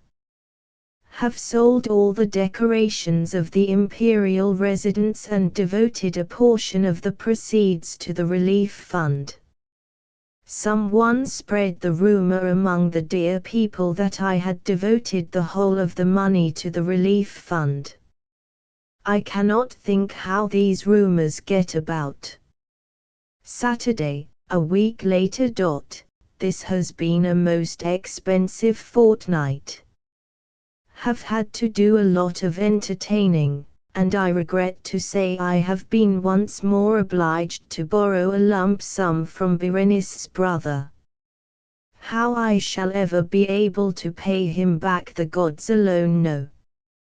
Had the news of my marriage unofficially announced, followed immediately by a semi-official and ambiguous denial, made to see what effect the news would have among the public. Paulinus says the impression produced was deplorable. The Romans cannot, he says, forget that Berenice is a queen. Of course they can't, if she will wear a crown. People say, he says, that even Nero and Caligula avoided offending public opinion on this point. They refer also to Julius Caesar's action on the Lupercal. There is no doubt that such a course will ensure me a lasting unpopularity. But what is to be done? Berenice's relations talk of the marriage as a matter of course. I have practically promised marriage. Berenice herself says nothing, but her silence is eloquent. Her brother becomes more and more familiar, and presses me to accept further loans. I do my best to refuse, and I have made a vow that the lump sum which he lent me today shall be positively the last one. Monday. Paulinus tells me that the Senate have decided to present me with a monster petition against my marriage. Since it is obviously impossible, owing to the strong feeling raised and the present excited state of popular opinion, I have resolved to anticipate events, and I have given leave to Paulinus to contradict officially the rumors of my impending marriage. He is to add, unofficially, that Berenice is shortly leaving Rome for change of air, and that she will probably spend the summer months in her charming villa on the Dead Sea. In the meantime I have got to break the news to Berenice before tomorrow morning. Antiochus, the king of Commagene, arrived here this morning. More expense. Monday night, later. The crisis is partially over. It has been extremely painful. Berenice at first was incredulous. Then she was upset, and left me, threatening to kill herself. I sent Paulinus to try and calm her. She then said she would leave Rome without setting eyes on me again, and state her reasons in an open letter which she would issue for private circulation only. This, of course, would have been most undesirable. Her mother and sister backed her up, and threw up at me the example of Antony, taunting me with cowardice, of being afraid of the Senate, and of outraging the dignity of a family, royal in rank, and of immemorial lineage. Berenice is directly descended from King Solomon on her mother's side. Finally, Berenice's brother came to me and said that as he would shortly be leaving Rome he would be obliged if I could pay him back the trifling loans he had favored me with. He brought a list of them. He charges interest. It is a tradition, he says, in his family, to charge 90% interest on royal loans. He said that he was quite willing to apply to the Senate, if the reimbursement in any way incommoded me. This was a great shock to me. Immediate repayment was and is impossible. The marriage is equally impossible. I told Berenice frankly that I could not remain in Rome as emperor and the husband of a foreign queen. She said, "But why shouldn't I be empress?" Womanlike, she missed the point. I said I was willing to follow her to her villa and renounce all claim to the empire. Having offered her this alternative, I summoned Antiochus, who is an old friend of hers, to be the arbiter. As soon as the facts were put before him I left them and Antiochus had a lengthy interview with Berenice in private. I was convinced this was the best course. At the end of it, Berenice generously refused to accept my sacrifice, and while renouncing all idea of self-slaughter or retaliation announced her intention of leaving Rome.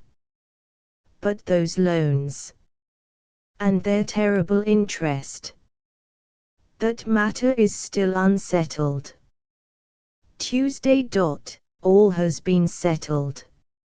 Antiochus has lent me the whole sum due to Berenice's brother, and a handsome margin for my personal use.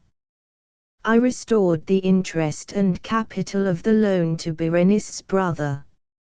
Said farewell to the family before the whole court, and handed Berenice's brother a fine gold chain as a slight token of my esteem. "This," he said, "is too much. No man," I answered, "should leave his prince's presence dissatisfied." Hereupon the whole court murmured applause, and by a slight gesture I indicated that the audience was at an end. Berenice, alas, left Rome at noon, escorted by Antiochus, who is to spend the summer with her in Palestine. Today I can say in all conscientiousness that I have not lost a day, but it seems to me that I have lost everything else that there is to lose in this life. From the Diary of Harriet Shelley, George Street, Edinburgh, September 6, 1811. Mr. Hogg arrived this morning. He seemed at first to be quite oblivious of the fact that he was in the city of the unfortunate Queen Mary. Bysshe and I conducted him to the Palace of Holyrood immediately, where we inspected the instructive and elegant series of portraits of the Scottish kings. I was much affected by the sight of the unfortunate Queen's bedroom. Mr. Hogg has not been well grounded in history, and he was on more than one occasion inaccurate. He had never heard of Fergus the Just. Bysshe was much moved, and enchanted by the objects of interest. He ran through the rooms at a great pace, now and then pointing back at an object of interest and exclaiming, "That is good." I regretted the absence of Eliza, but perhaps it is as well that she was not with us on this occasion. She would not have permitted me to contemplate the tragic stain of Rizzio's wound, for fear of the effect the sight might have on my nerves. Mr. Hogg was strangely insensible to the sorrowful associations of the spot. After we had inspected the rooms and the relics, Bysshe with intent, I, with renewed awe, and Mr. Hogg with a somewhat inopportune levity, Bysshe was obliged to go home and write letters, and so I suggested that Mr. Hogg should conduct me to Arthur's Seat, in order to enjoy the sublime prospect which that eminence commands.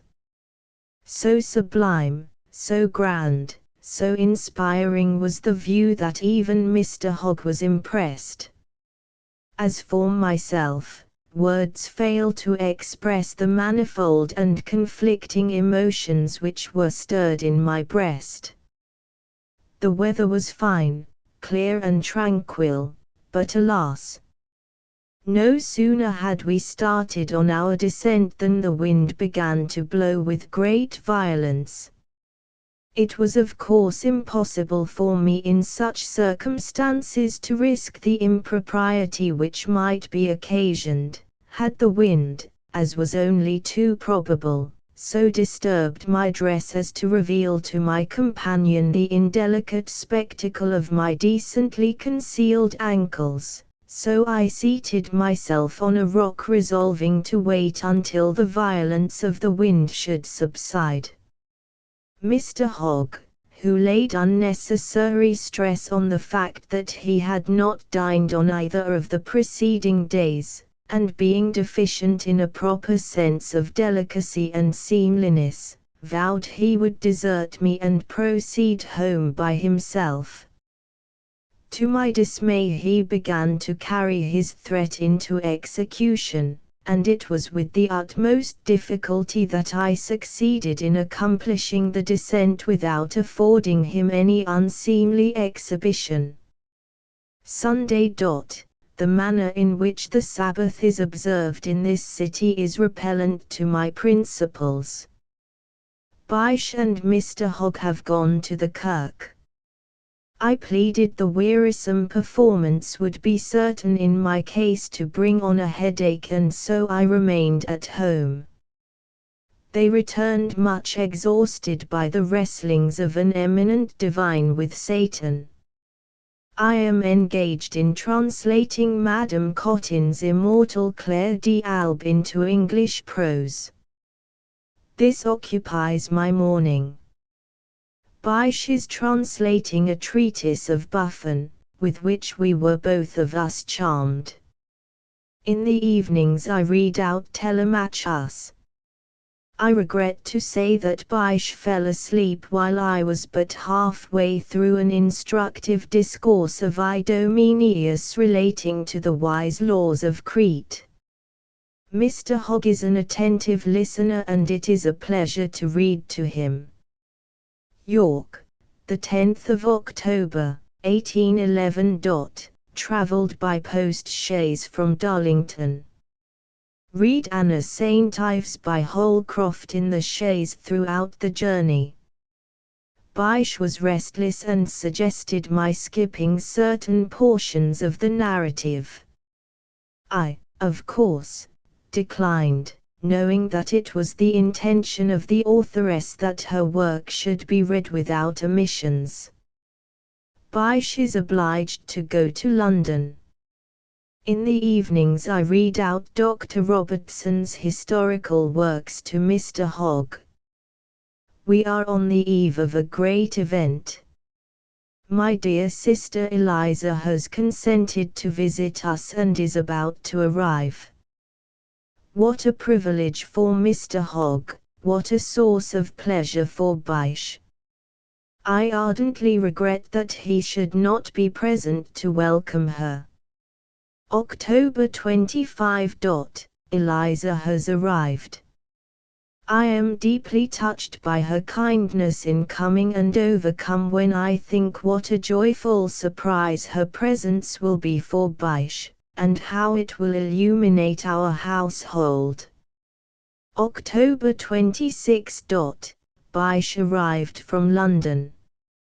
Eliza spent the day brushing her hair.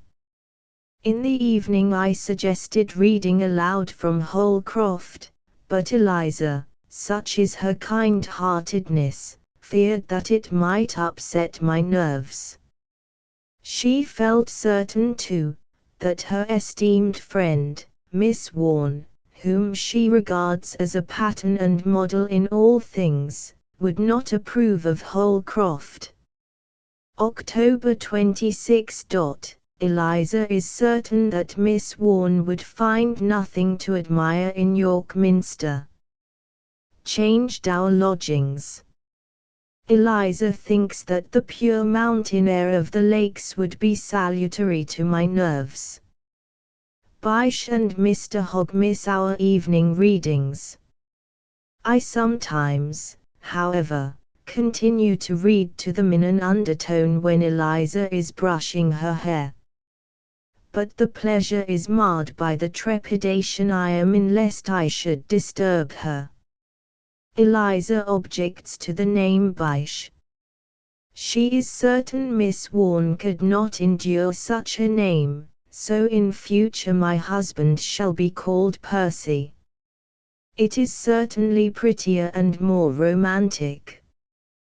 Keswick, November 16. We have made the acquaintance of the Southys. Mr. Southey is a great reader and devotes 2 hours daily to the study of the Portuguese and Spanish languages. Mrs. Southey is an adept at bookbinding and binds her husband's books with elegance and neatness. Bysshe, I mean Percy, has alas 3 times narrowly risked offending the poet.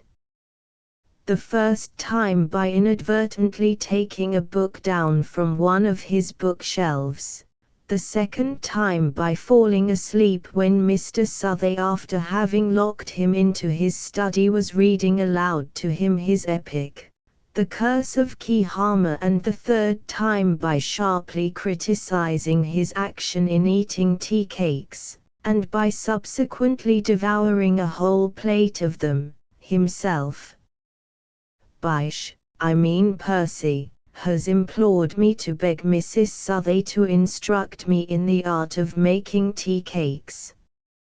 I wish Eliza could begin to realize the existence of Percy. She seems altogether unaware of his presence in the house, but then Eliza is so much occupied in considering what will be best for me that she has no time to bestow any attention to anything else. Percy is contemplating the composition of a poem which is to be called Queen Mab. Eliza said that Miss Warne had a horror of Queen Mab. Bysshe explained to her that his poem was to be didactic and philosophical and had nothing to do with fairies. That, said Eliza, makes it worse. Bysshe ran out of the room with shrill exclamation of impatience. Hush, hush, said Eliza, think of poor Harriet's nerves. November 20. Bysshe confessed to me that he could see neither beauty nor charm in Eliza. This is curious since her black hair has always been an object of universal admiration. I am afraid that Eliza does not understand him. I need hardly say what a disappointment this is to me. Bysshe and I were thinking of writing a novel in collaboration. But Eliza said that Miss Warne considered that it was not seemly for a woman to dabble in fiction. Bysshe, Percy, in writing I find it difficult to accustom myself to the new name, but I am fortunately successful in the presence of Eliza in always saying Percy. Percy and I are thinking of studying Hebrew. I have not yet told Eliza of this project. She is opposed to my reading Latin authors in their original tongue. November 30. We were walking this afternoon in the neighborhood of the lake. Percy, Eliza and myself. Percy was talking of Plato's Republic when Eliza interrupted him by recalling to his mind something which she had indeed often mentioned before, namely, Miss Warne's positive dislike of all the Greek authors and especially Plato. Scarcely had she uttered these words, when we looked round and found that Bysshe had vanished in silence like a ghost in the trees. We called and searched for him in vain. But when we returned to the house we found him awaiting us buried in a book. The incident greatly displeased Eliza and she insisted upon my taking to my bed as soon as we got home, although I confess I felt no suspicion of any ailment, nor would she hear of my reading either aloud or to myself. She sat by my bedside, brushing her hair. She grieved me by saying that she could not conceive what Miss Warne would think of Bysshe. Percy. 11 From the Journal Antime of the Emperor Tiberius, February 1. Disquieting news from Parthia. Artabanus is giving trouble again. Shall probably have to send an expedition. The military party in Rome say that there will probably be unrest in Thrace in the spring. I remember they said the same thing last year. Slept wretchedly last night. Clerical's medicine is worse than useless. Wrote 3 dispatches and 1 private letter. Fed Hannibal, the tortoise. Went for a stroll in the afternoon. Picked the first windflower, and put it in water. The gardener says we shall have some rain shortly. Please the gods this may be true, as the country needs it badly.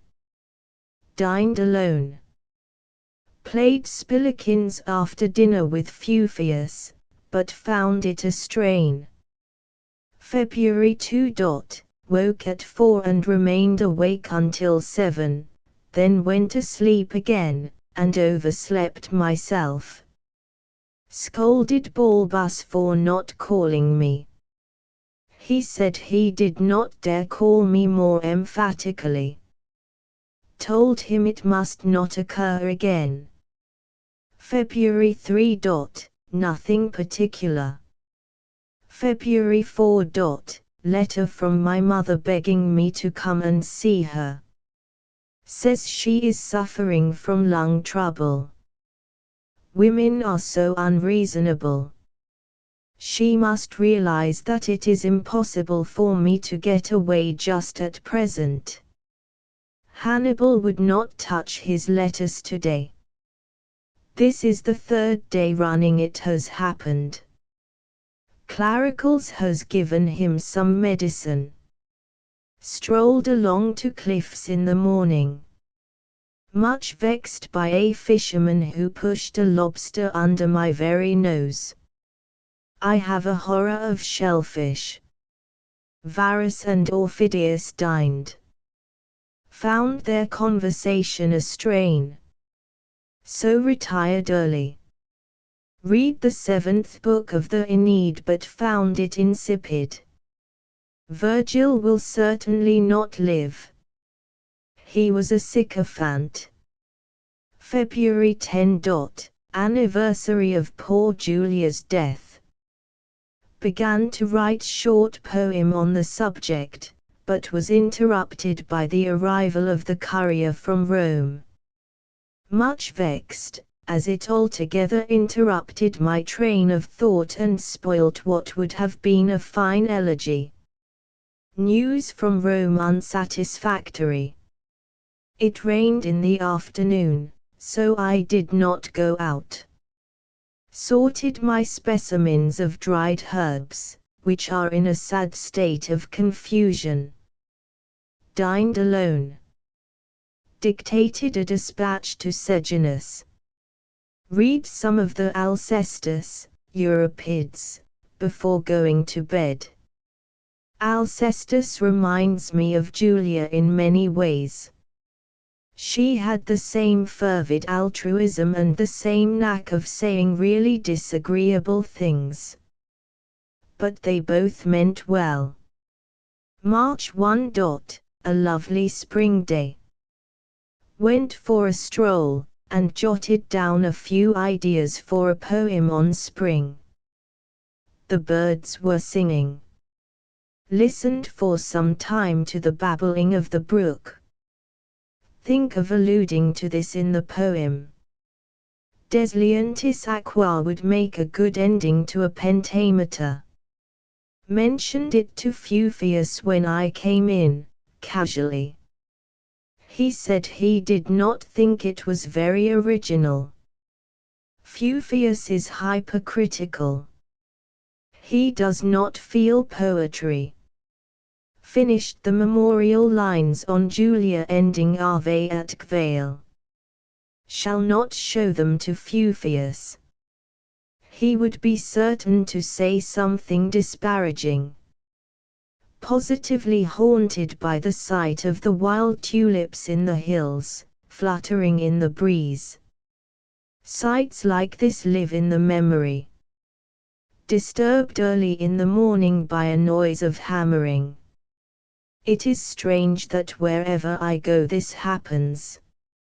Made inquiries, and ascertained that the stable roof is being repaired. If it is not the stable roof, it is sure to be something else. Last week it was a strayed cow which woke me at 5. Find it very difficult to get sleep in the early morning, whatever precautions I take. In a month's time the nightingales will begin, and then sleep will be out of the question. Thinking of writing a poem called To Sleep. March 10. Claricles says I am overworked and need a change. Have decided to go for a short walking tour, quite by myself. thought of taking Fufius, but knowing how self-willed he is, decided not to. Packed my knapsack. Took an extra pair of sandals, a worsted scarf, an ivory comb, 2 gold toothpicks, and a volume of Sappho's songs. Find this light, feminine verse suitable for outdoor life.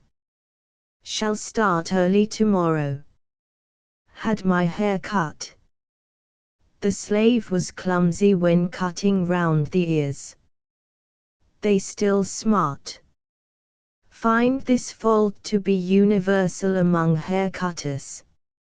Shall take tablets with me in order to jot down any ideas for future poems, although Claricles advises me to give up writing for 2 or 3 weeks.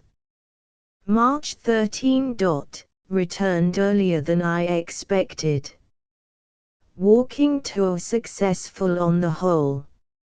Visited Sorrentum, an idyllic spot.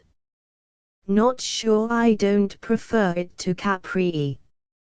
It is a curious thing that man is always discontented with what he has, and hankers after what he has not got. Walked leisurely the first day, stopping every now and then for light refreshment. Found the country people very civil and anxious to please. Nobody knew who I was, and I was intensely gratified by many spontaneous and frank experiences of loyalty and devotion to the emperor. This is refreshing in this skeptical age.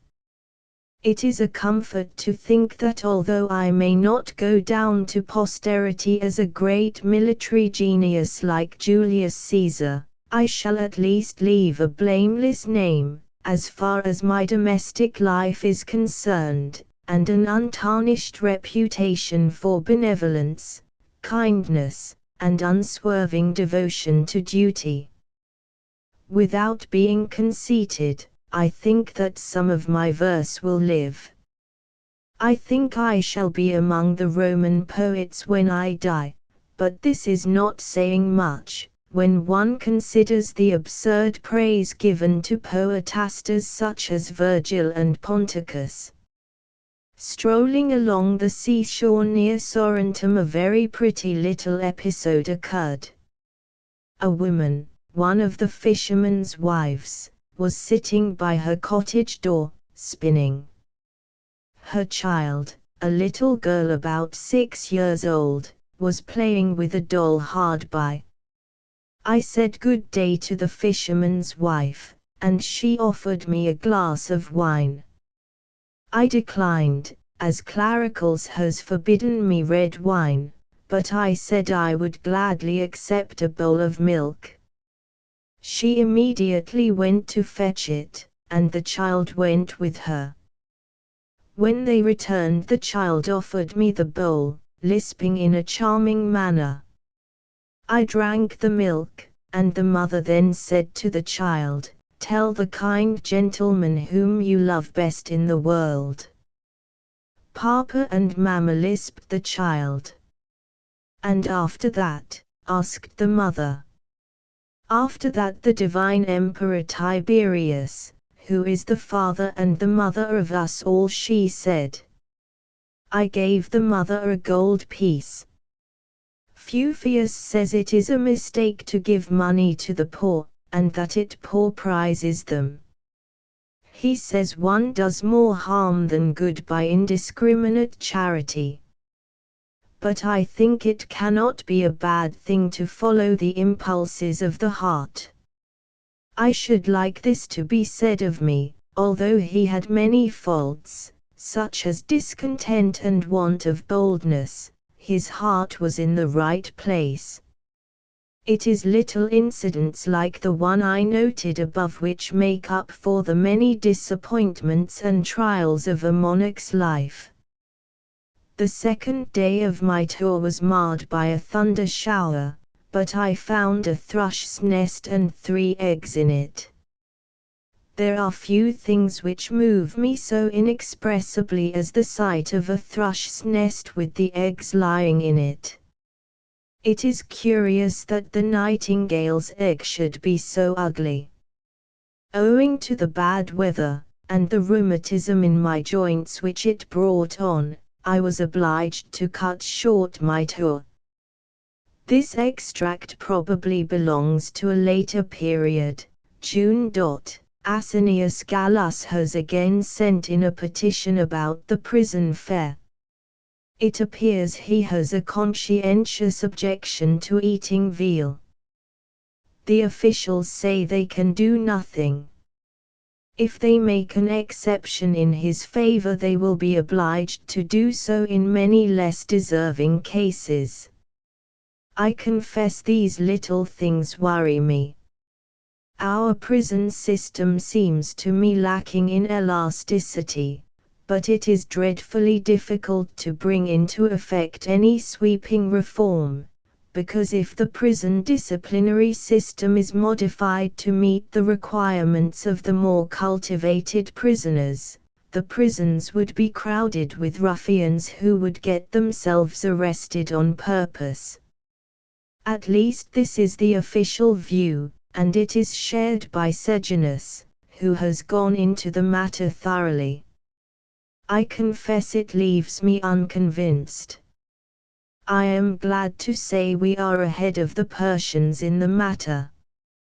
In Persia they think nothing of shutting up a prisoner, of whatever rank, in a cell and keeping him isolated from the world sometimes for as long as 3 months at a time. This seems to me barbarous. July 6. The heat is overpowering. Agrippina threatens to come home and to bring her daughter.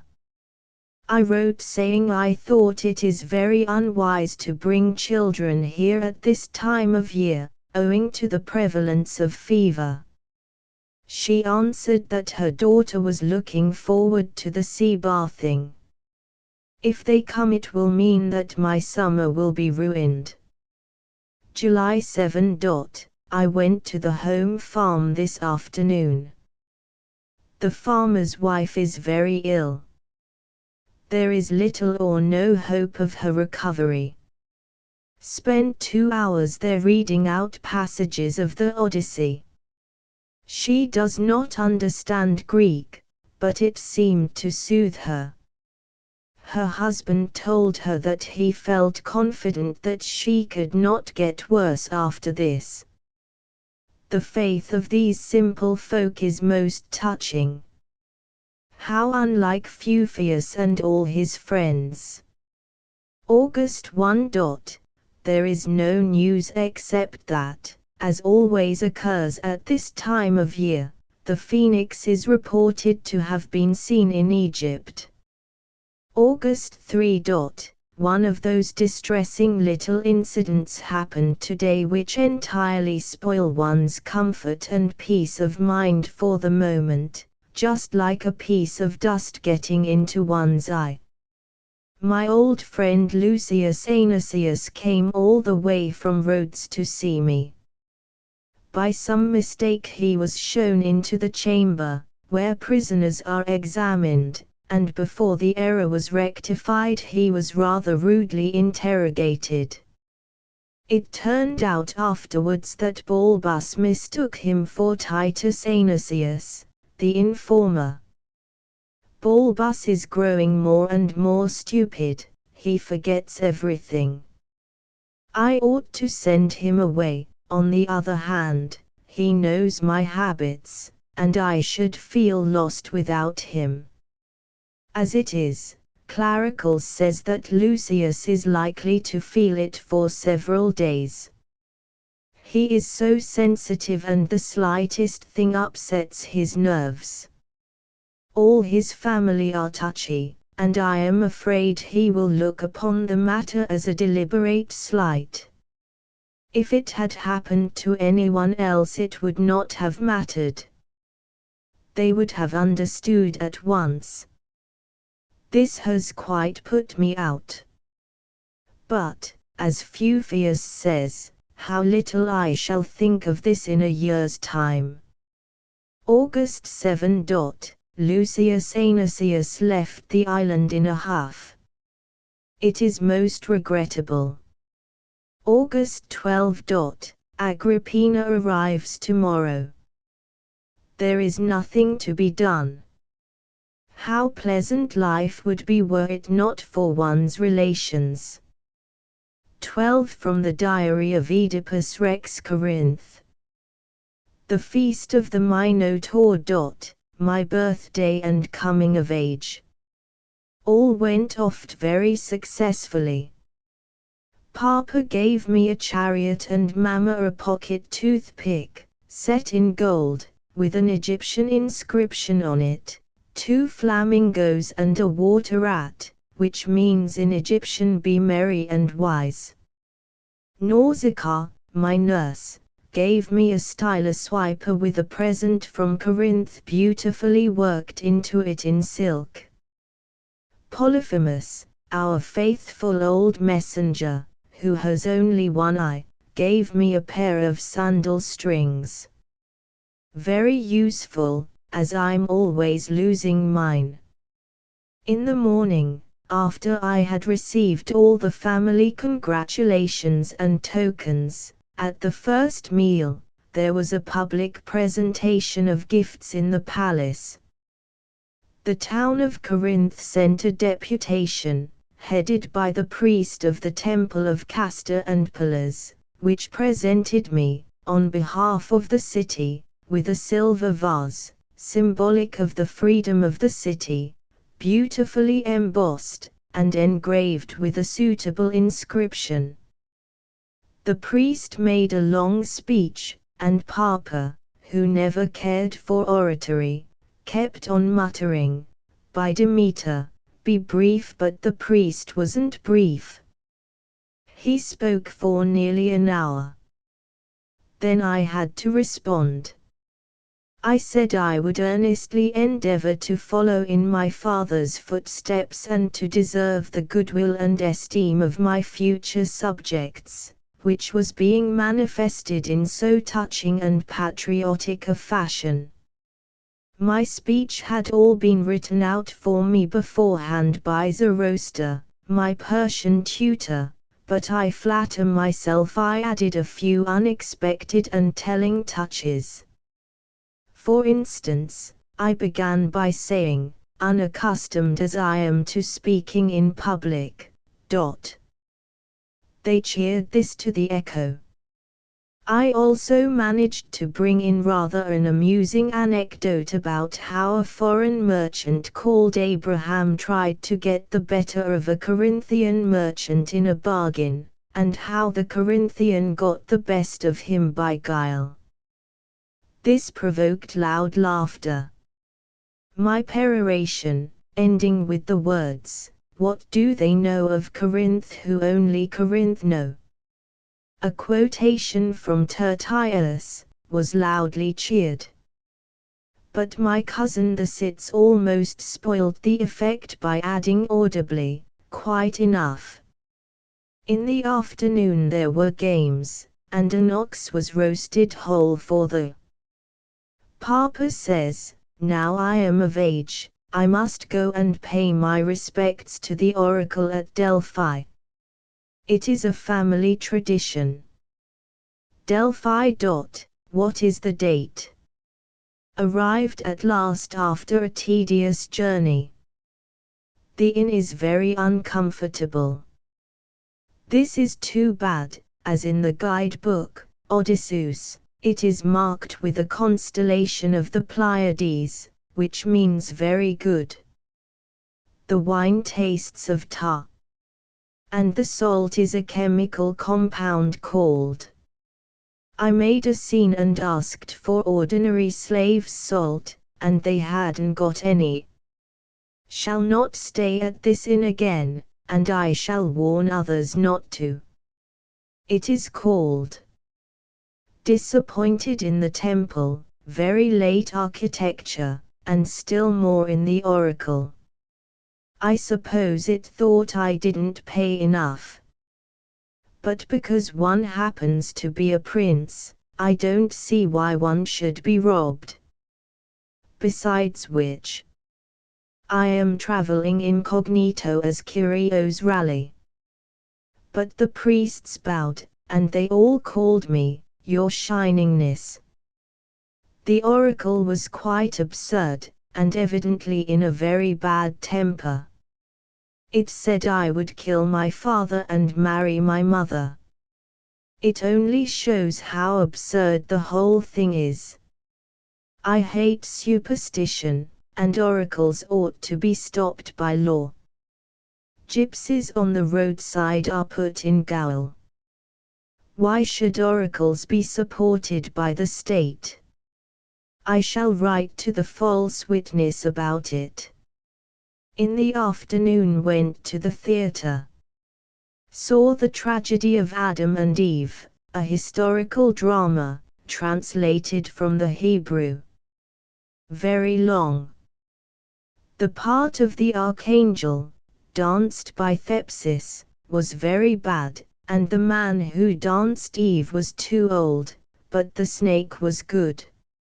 Scenery fine, especially the tree, which had real leaves.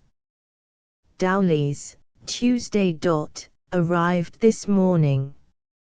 Very disappointing, the famous Dowlian nightingale is not singing this spring. Just my luck. Rather an amazing incident happened yesterday on the way. My chariot was run into by a stranger. He was on the wrong side of the road, and, of course, entirely in the wrong. Also, his charioteer was not sober. We shouted, and we gave them ample room and time, but he ran straight into us and his chariot was upset. The owner and charioteer were both taken to the Aesculapian home, which is under the management of the Red Serpent. The doctor said it was serious. We did all we could, but had to go on, as I was due at Dowlies today. The bees, a year later. Staying with Queen Jocasta, a charming widow. All very comfortable. Everybody is concerned about the Sphinx, who is really causing great annoyance, asking impertinent riddles, and playing dangerous practical jokes on people who can't answer. They want me to go. Very tiresome, as I never could answer a riddle, but it's difficult to refuse. Wednesday. Saw the Sphinx. Guessed the riddle first shot. It asked what was that which runs on two legs, has feathers and a beak, and barks like a dog. I said pheasant and I added, you put that in about the barking to make it more difficult. The Sphinx was very angry and went off in a huff, for good. Thursday. As a reward for getting rid of the Sphinx I am allowed to marry the Queen, we are engaged. Everybody thinks it an excellent thing. She is a little older than I am, but I don't think that matters. 10 years later, Thebes. Rather a severe epidemic of plague. They say it is not bubonic, however. In fact, it is what they call plagueine. Still, there are a great many deaths. Thebes, a week later. The plague increasing. Have sent for Tiresias to find out what it comes from. Tuesday. Tiresias arrived. Very cross and guarded. Don't believe he knows anything about it. Doesn't want to commit himself. He loves making mysteries. Saturday. Insisted on Tiresias speaking out. Regret having done so now. He flew into a passion, and threatened the whole court with exposure and revelations. That's the last thing we want now. Monday. Had it all out with Diaries. He told the most absurd cock and bull story. Utterly preposterous, but very disagreeable even to have such things hinted. Said nothing to Jocasta, as yet. Luckily, there are no proofs. Diaries has raked up an old shepherd, who is ready to swear I am not the son of the king of Corinth, but the son of Laius, king of the bees, and of Jocasta, my wife, and that Laius was the man I accidentally killed years ago on the road to Diaries. Diaries says this is the sole cause of the plague, which is getting worse. They now say it is Asiatic. Thursday. I interviewed and cross-examined the shepherd in the presence of Diaries. There seems to be no doubt whatsoever about the facts. But I cannot see that any good can be done now, after all these years, by making a public scandal. It is, after all, a family matter. Diaries says the plague will not stop unless the whole truth is published. Very awkward. Don't know how to break it to Jocasta. Friday. Dictated. Jocasta overheard me discussing the matter with Diaries and jumped, rashly, to conclusions. She had hysterics, and, losing all self-control, seriously injured both my eyes with a pin. I may very likely be blind for life. She was very sorry afterwards, and is now laid up. I and the children leave for Colonus tomorrow, and it is settled that I am to abdicate in favor of Creon on the plea of ill health and overwork. The children have been told nothing, but Antigone, who is far too precocious, alluded to Jocasta as grandmamma. The matter will be hushed up as far as possible. Sitium Colonus, 2 months later. The air here is delicious. Must say the change is doing me good. 13 From the Diary of William the Conqueror N. 1066. Disquieting news from London. My friend, benefactor and relation, my brother sovereign, Edward of England, has again had one of his attacks. It comes, I am sure, from not eating meat. Were anything to happen to him, I should be obliged to go over to London at once and settle as to the carrying on of the government with Harold. Nothing could be more inconvenient at the present moment. Have the utmost confidence in Harold, but I fear the influence of the English nobility. I like the English, but they are not to be trusted in foreign politics. They are naturally perfidious, and they don't know it.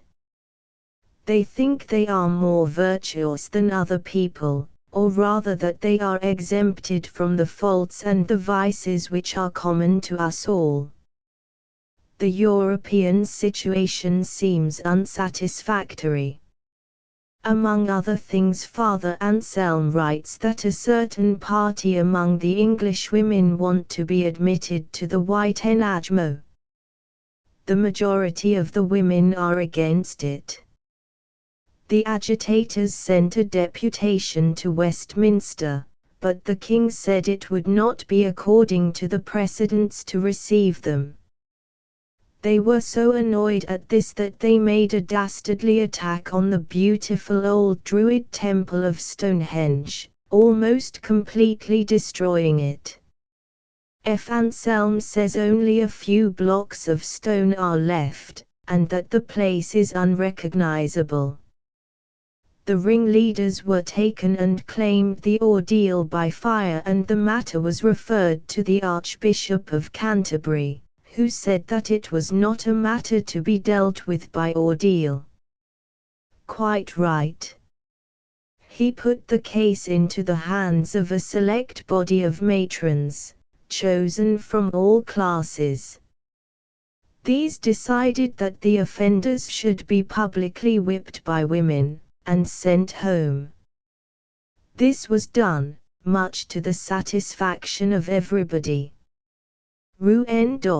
Heard mass and went out hunting. Excellent sport. Shot a fox and 6 thrushes. Had thrush pie for dinner. Find it difficult to get on horseback without aid. Rouen. Received a letter from the Pope.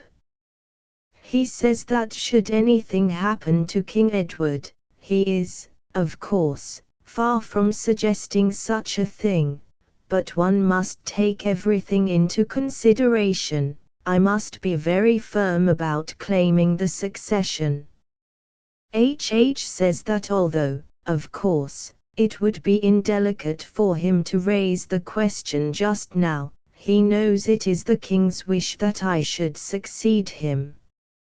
He seems to think Harold may give trouble. But Harold is bound to me by oath. Also I saved his life. Rouen.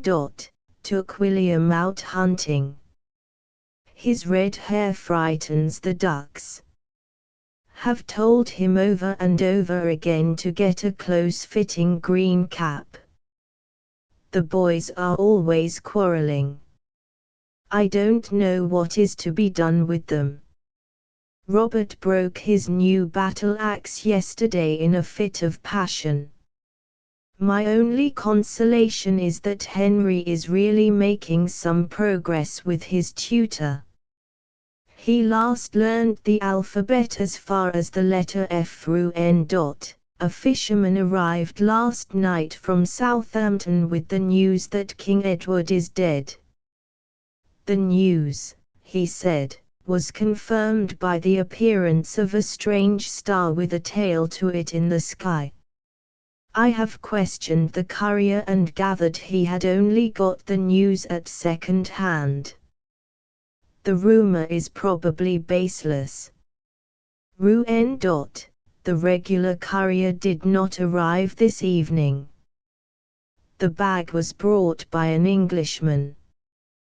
The official bulletin states that the king is slightly indisposed owing to a feverish cold, which he caught while inspecting the newly raised body of archers, in the New Forest. A private letter from the Archbishop tells me, in strict confidence, that the king's illness is more dangerous than people think. The children again quarreled today. Matilda, as usual, took Henry's part, and said I was to blame. These domestic worries are very trying at such a critical moment. As a matter of fact, Henry teases his elder brothers, and boasts to them of his superior scholarship. They retaliate, naturally enough, by cuffing the boy, who complains at once to his mother. Since Henry has mastered the rudiments of the alphabet, his conceit has been quite beyond bounds. Of course, I admit it is clever of him. He is a clever boy. There is no doubt about that, but he shouldn't take advantage of it. Rouen. Again the regular courier has not arrived. The bag again brought by an Englishman. According to a bulletin the king is going on well. Received a very friendly note from Harold, putting Pevensey Castle at my disposal, should I visit England in the autumn, and suggesting sport in the New Forest. Rouen. Messenger arrived direct from London, via New Haven. He says the king died last week, and that Harold has proclaimed himself king. Matilda said this would happen from the first.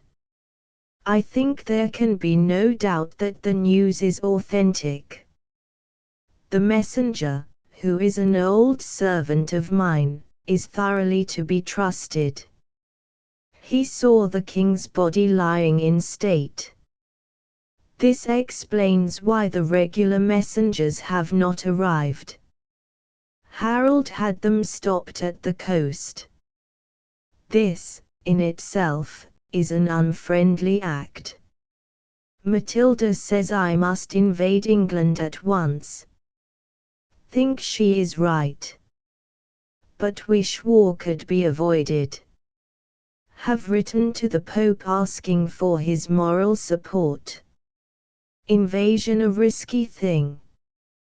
Discussed the matter with General Bertram, who is an excellent strategist. He says he can devise 50 ways of landing troops in England, but not one way of getting them out again. That is just it. Supposing we are cut off. The English army is said to be very good indeed. Rouen. Invasion of England settled. Must say have great misgivings on the subject. If we fail, the King of France is certain to attack us here. Matilda, however, won't hear of any other course being taken. Have privately sent a message to Harold proposing that we should settle the matter in a friendly fashion. I offer him nearly all Wessex, Wales and Scotland and the north, I taking the rest of the kingdom, including London and Winchester. His situation is by no means entirely enviable. His brothers are certain to fight him in the north, and the King of Norway may also give trouble. Rouen. Received letter from the Pope entirely approving of invasion. Sends me back banner, blessed. Received a letter from Harold also. Very insulting. Answers vaguely and commits himself to nothing. Ignores the past. Seems to forget I saved him from shipwreck and that he solemnly swore to support my claims. Seems also to forget that I am the lawful heir to the English throne. The crowning insult is that he addressed the letter to Duke William the Bastard. Have ordered mobilization to take place at once. The war is popular. Matilda and I were loudly cheered when we drove through the marketplace this afternoon. War will be a good occupation for the boys. Robert wants to stop here as regent. Do not think this wise. Hastings. Very disagreeable crossing. Took medicine recommended by Matilda, nettle leaves and milk and cinnamon, but did no good. Harold apparently defeated his brother in the north. Expect to fight tomorrow. Temper of the troops good. Terrain favorable, but cannot help feeling anxious. London.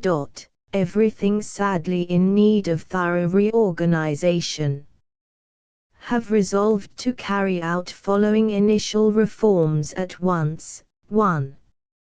Everybody to put out their lights by 8. Bell to ring for the purpose. The people here sit up too late, drinking. Most dangerous. To enroll everybody in a book. Make it compulsory for the leeches to attend the poor, and dock serfs of a part of their wage, in order to create a fund for paying the leeches. Think this rather neat. Shall tolerate no nonsense from the women. Matilda agrees that their complaints are ridiculous. News from Normandy disquieting. Robert seems to be taking too much upon himself. Something must be done. Going next week to New Forest to hunt. Very fine wild pony hunting there. 14 from the Diary of Mary, Mrs. John Milton, née Powell, Aldersgate Street, July 1st, 1643. Housekeeping not quite such fun as I thought it would be. John is very particular. He cannot eat mutton, or any kind of hashed meat. He compares the cooking here unfavorably with that of Italy. He says the boys in the school are very naughty and that, during the Latin lesson this morning, one boy, called Jones Minor, put a pin on his chair, just before he sat down on it. I couldn't help laughing, and this made John cross. He is thinking of writing a poem about King Arthur, and the burnt cakes. July 6. John has begun his poem. He makes it up during meals, which makes him forget to eat, and makes the meal very gloomy. He writes it down afterwards. He read me a long piece of it last night, but as it is in Latin I did not understand very much of it. July 7. John and I quarrelled. It was about Jones Minor. John announced the news of a reported rebel success during the boys' Greek lesson, and told the boys to give 3 cheers for the rebel army, which, of course, they all did, as they would never dare to disobey, except one brave hero, I call him, called Jones Minor, the son of a tinker, bless him, who called out as loud as he could, "Long live King Charles and death to all traitors." John told him to repeat what he had said, and he did, and John caned him. I think this was very wrong on John's part, because, of course, the rebels are traitors. I took the part of the boy, and this made John angry. Then I said, "Of course, if all loyalists are so wicked, why did you marry me? My father is loyal and I am heart and soul for the king and the church." John said that women's politics didn't count, but that the young must be taught discipline, that he was tolerant of all sincere opinion, however much he disagreed with it, but that the boy had merely wished to be insolent, by flying in the face of public opinion and the will of the school, which was the will of the people, and therefore the will of God, merely to gain a cheap notoriety. I said that probably all the boys felt the same, but didn't dare say so, as they knew that he, John, was on the other side. John said there are only 7 malignants in the school. He said the boys were very angry with Jones Minor and kicked him. I said they were a set of cowards. John said did I mean he was a coward, and quoted Greek. I said I didn't understand Greek and didn't want to. That comes from your false education, said John. Your parents deserve the severest blame. I said that if he said anything against my parents, I would leave the house, and that my father knew Latin as well as he did. John said I was exaggerating. I said that I had often heard Papa say that John's Latin verses were poor. John said when his epic on King Alfred and the Lady of the Lake would be published, we should see who knew how to write Latin. I said, who? John said I was flighty and ignorant. I said I might be ignorant, but at least I wasn't a rebel. John said I was too young to understand these things, and that, considering my bringing up, I was right to hold the opinions I did. When I was older I would see that they were false. Then I cried. July 6. We made up our quarrel. John was ashamed of himself, and very dear, and said he regretted that he had used such vehement language. I forgave him at once. July 9. We had some friends to dinner. Before we sat down, John said, we will not mention politics, as we might not all agree and that would mar the harmony of the symposium. But towards the end of dinner, I drank the king's health, quite unwittingly and from force of habit, forgetting. This made John angry and led to a discussion, some of our guests taking the king's part and others saying that he was quite wrong. The men became very excited, and a young student, called Wyatt, whom John had invited because he is very musical and cultivated, threw a glass of wine in the face of Mr. Lilly, the wine merchant, who is a violent rebel, and this broke up the party. John said that all malignants were the same, and that they none of them had any manners, that they were a set of roistering, nose-slitting, dissolute debauchees. When I thought of my dear father, and my dear brothers, this made me very angry, but I thought it best to say nothing at the time, as John was already annoyed and excited. July 10. John says he can't make up his mind whether to write his epic poem in Latin or in Hebrew. I asked him whether he couldn't write it in English. He told me not to be irrelevant. The city is very dreary. John disapproves of places of public amusement. He is at the school all day, and in the evening he is busy thinking over his poem. Being married is not such fun as I thought it would be, and John is quite different from what he was when he courted me in the country.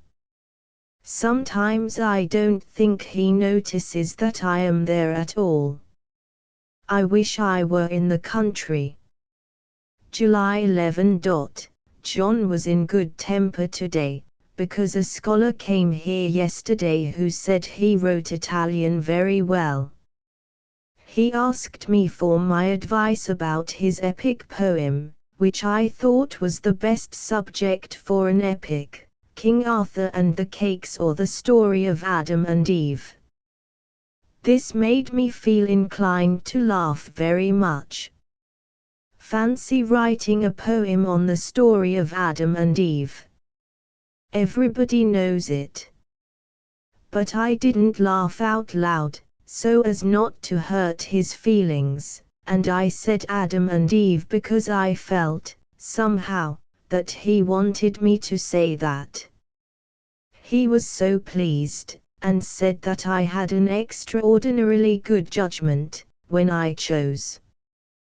We had some cowslip wine for dinner which I brought from the country with me. John drank my health in Latin, which was a great favor, as he never says grace in Latin, because he says it's popish. July 14. John is thinking of not writing an epic poem after all, at least not yet, but a history of the world instead. He says it has never been properly written yet. July 15.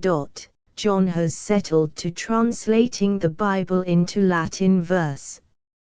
I am afraid I annoyed him, because when he told me this, I said I had always heard Papa say that the Bible was written in Latin. He said I oughtn't to talk about things which I didn't understand. July 28. I am altogether put about. There are 2 Irish boys in the school, one is called Kelly and comes from the north, and the other is called O'Sullivan and comes from the south. They had a quarrel about politics and O'Sullivan called Kelly a rebel, a heretic, a traitor to his country, a renegade, a coward and a bastard, and Kelly said that O'Sullivan was an idolater and a foreigner, and ended up by saying he hoped he would go and meet the Pope. Do you mean to insult the Pope before me? Said O'Sullivan. Yes, said Kelly, to hell with your Pope. I could hear and see all this from my window, as the boys were talking in the yard. Kelly then shouted, to hell with the Pope, as loud as he could 3 times, and O'Sullivan turned quite white with rage, but he only laughed and said quite slowly, your father turned traitor for money, just like Judas. Then the boys flew at each other and began to fight, and at that moment John, who was thinking over his epic poem in the dining room, rushed out and stopped them. Then he sent for both the boys and asked them what it was all about, but they both refused to say a word. Then John sent for the whole school, and said that unless some boy told him exactly what had happened, he would stop all half-holidays for a month. So Pike, a boy who had been there, told the whole story. John caned both O'Sullivan and Kelly for using strong language. In the evening Mr. Pye came to dinner, from Oxford. He teaches the Oxford boys physic or Greek philosophy, I forget which. But no sooner had we sat down to dinner than he began to abuse the rebels, and John, who was already cross, said that he did not suppose Mr. Pye meant to defend the king. Mr. Pye said he had always supposed that that was a duty every true-born Englishman took for granted, and John became very angry. I never heard anybody use such dreadful language. He said the king was a double-faced, lying monkey, full of popish antics, a wolf disguised as a jackass, a son of Belial, a double-tongued, double-faced, clay-footed, scarlet Ahithophel, and Mr. Pye was so shocked that he got up and went away. I said that people who insulted the king were rebels, however clever they might be, and that it was dreadful to use such language. And when I thought of his beating those 2 little boys this morning for using not half such strong language, it made me quite mad. John said that I was illogical. I said I wouldn't hear any more bad language, and I ran upstairs and locked myself in my room. August the 1st, Oxfordshire. I have come home. I couldn't bear it. John was too unjust. Whenever I think of those 2 Irish boys and of John's language at dinner, my blood boils. Went out riding this morning with the boys. Papa says the war news is better, and that the rebels will soon be brought to heel. 15 from the Diary of Mark Antony Alexandria, undated. The reception went off very well. The Queen came to meet me by water in her state barge. She is different from what I remember her long ago, when I caught a glimpse of her in Rome. Then she was rather a colorless young girl, who had the reputation of being very well read, and rather affected. But now, when you look at her face and you look away, you see green from the flash, as though you had been staring at the sun. She dazzles and blinds you. I received her in the marketplace. Her courtesy was a miracle of grace. She was very civil and dignified. After I had received her in the marketplace, I went to her palace. Such is the etiquette. I invited her to supper, but she insisted on my being her guest. I accepted. Supper in her palace. Semi-state, as the court is in mourning for Archelaus, the king of Cappadocia's eldest son, the queen's first cousin. The ladies in waiting wore gold ornaments only. One of them, Charmian, pretty. The queen, dropping all formality, was very lively and excellent company. The supper was good, the boars well roasted, and not so stiff as those kind of entertainments are as a rule. After supper we had music and some dancing. Egyptian bacchanals, who did a modern thing called Ariadne in Naxos. Very noisy and not much tune in it, but the dancing good, although hardly up to the Scythian standard. Mardian, who has a fine contralto voice, he has been admirably trained, sang a piece from a ballet on the siege of Troy arranged by Aeschylus. Very good. I like those old-fashioned things much better. They say it's conventional and out of date, but I don't care. The Queen told me in confidence that she quite agreed with me, but that even classical music bored her, so after we had listened to one or two odes, she asked Mardian to sing something light, some songs in dialect, which he did. Very funny, especially the one which begins, as I was going to Brindisi, upon a summer's day. We made him sing that one twice. The Greeks know how to be witty without even being in the least vulgar. Alexandria, 3 weeks later. Time has passed very quickly. Everybody is being so kind, and the Queen has taken immense pains to make everything a success. Most amusing improvised banquet in fancy dress last night. The Queen disguised as a fishwife. She made me dress up, too. I put on a Persian private soldier's uniform. After supper we went into the town, in our disguises. Nobody recognized us, and we had the greatest fun. I threw pieces of orange peel on the pavement. It was too comic to see the old men trip up over them. Then we went into a tavern on the first floor, and ate oysters. The Queen heated some coppers at the fire, and, after putting them on a plate with a pair of pincers, threw them out of the window.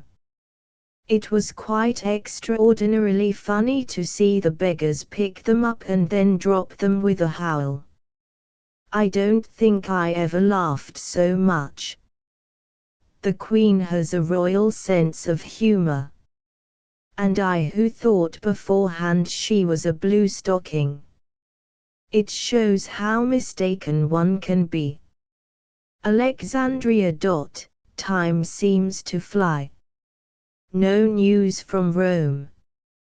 Wish the Queen would not be quite so ostentatiously lavish on my account. 8 wild boars for breakfast is too much. and the other night at supper she wasted an immense pearl in drinking my health in vinegar. This kind of thing makes people talk. She is wonderfully witty. She can mimic exactly the noises of a farmyard. Nothing seems to tire her, either. She will sit up all night and be ready early the next morning to go out fishing, sailing or anything else. She must have a constitution of steel.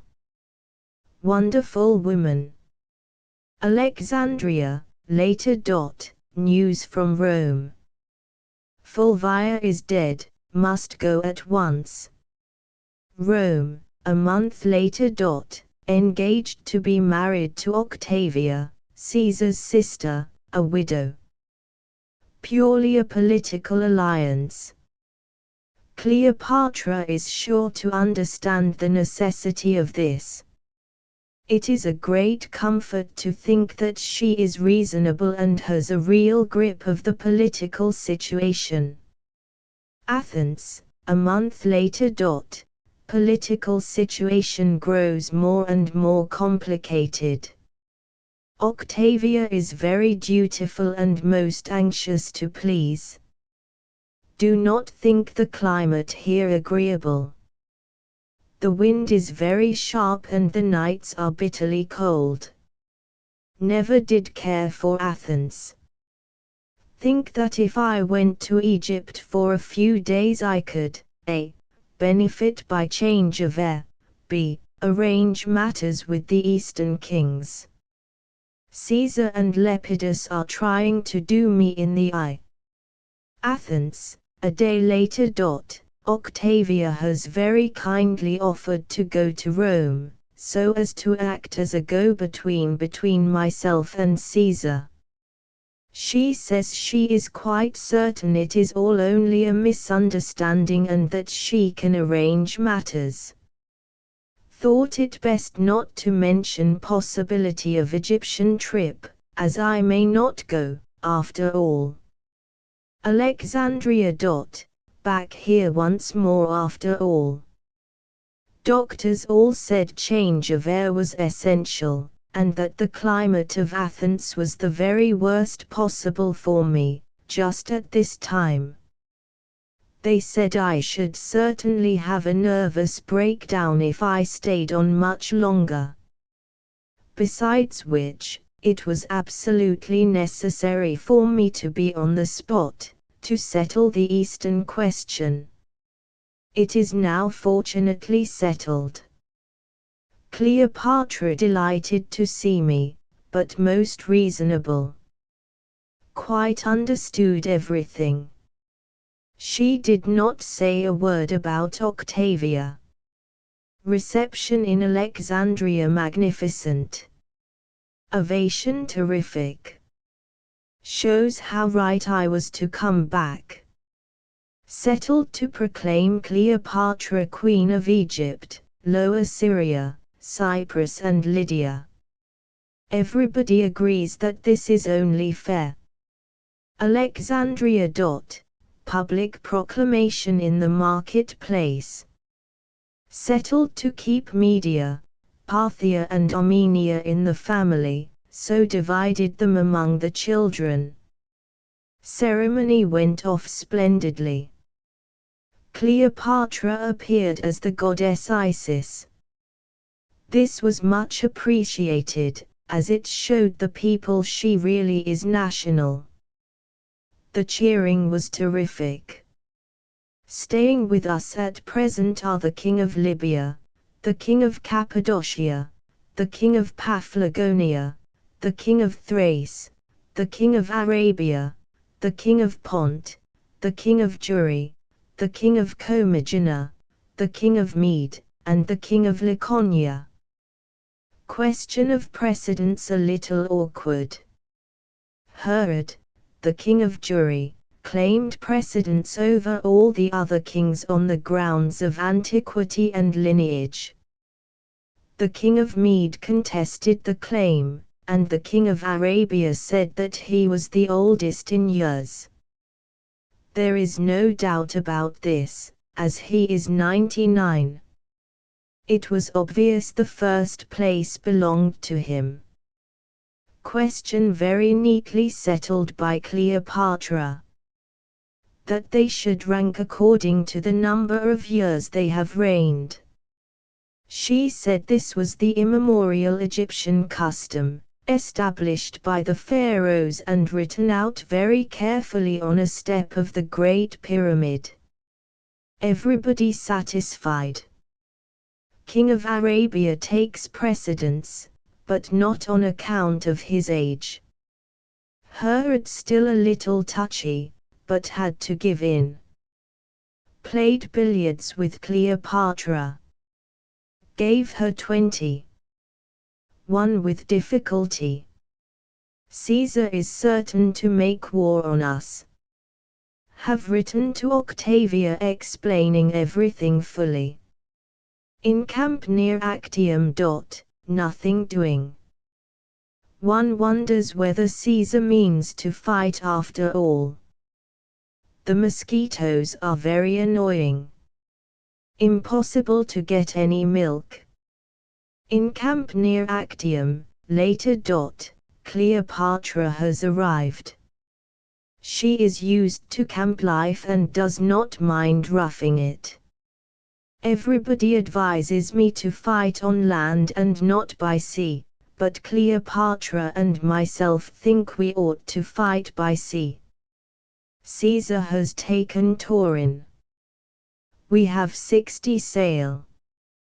The thing is obvious, but soldiers are always prejudiced. Inobabus worrying me to death to fight on land. Cleopatra won't hear of it, and I am quite certain she is right. A woman's instinct in matters of strategy and tactics are infallible, and then, what a woman! Alexandria, later. Very glad to be home again. Cleopatra was perfectly right to retreat. Played billiards. Gave Cleopatra 25. She beat me. She will soon be able to give me something. She is a surprising woman. Last night the Greek envoy dined. Too clever for me, but Cleopatra floored him over Anaxagoras. Wonderful woman.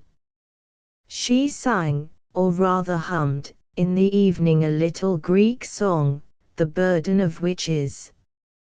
I cannot get the tune out of my head. 16 From the Diary of Ivan the Terrible, Moscow, September 1st, 1560. I drove to the village of 24 versts. On one side of the river is the village, with its church, on the other a lonely windmill. The landscape flat and brown, the nearer houses and the distant trees sharp in the clear autumn air.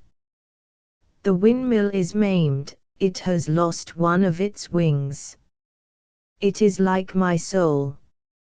My soul is a broken windmill which is rusty, stiff, and maimed. It groans and creaks before the winds of God, but it no longer turns, and no longer, cheerfully grumbling as of yore, it performs its daily task and grinds the useful corn. The only spots of color in the landscape were the blue cupolas of the church, a blue and red shirt hanging up to dry on an apple tree near a wooden hut, and the kerchiefs of the women who were washing linen in the river. A soldier talked to the women, and laughed with them. I would that I could laugh like that with men and women.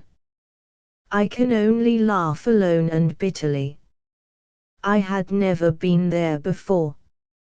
But when lazily, a cock crew, and a little boy made music on a wooden pipe, and a long cart laden with sacks creaked by, the driver walking by its side, I knew that I had seen all this before, not something like unto it, but this very thing, that same windmill, that same creaking cart, that same little boy playing that very tune on that very pipe.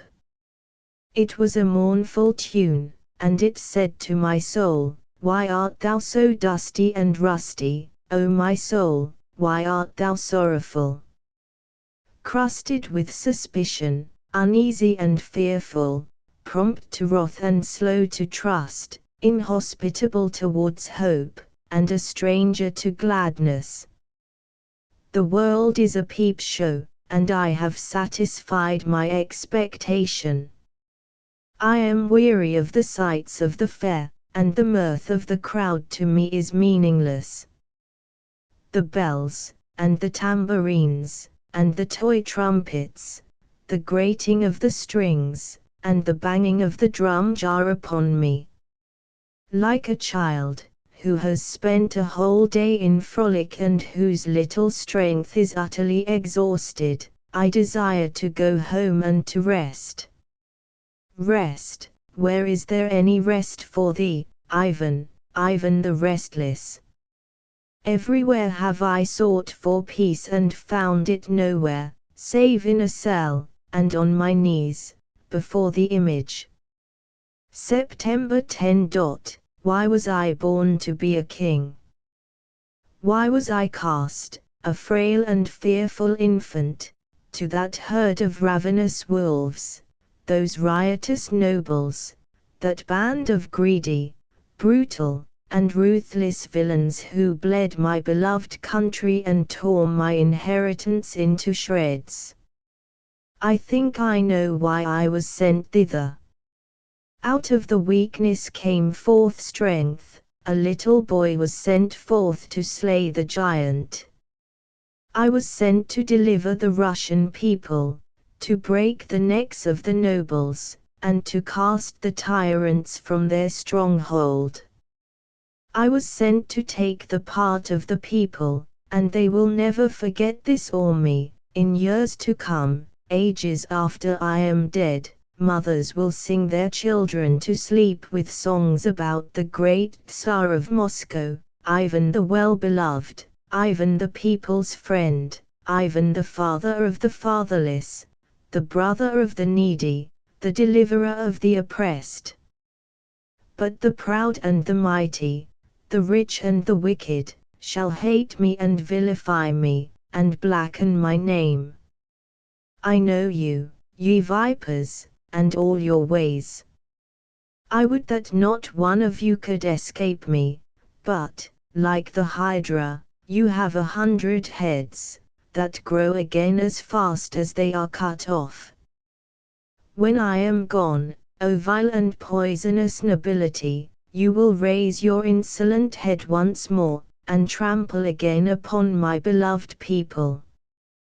Would that I could utterly uproot you from the holy soil of Russia, and cast you to perish like weeds into a bottomless pit. October 1. I dreamed last night a fearful dream. I dreamed that I had done an abominable thing, and that I bore stains on my hands that the snows of the mountains and the waves of the sea could not wash out. I dreamed that all mankind shunned me, and that I wandered alone across the great plain till I came to the end of the world and the gates of heaven. I knocked at the gates, but they were shut, and round me there was a multitude, and there arose from it a sound of angry voices, crying, "He has slain our fathers, and our brothers, and our mothers.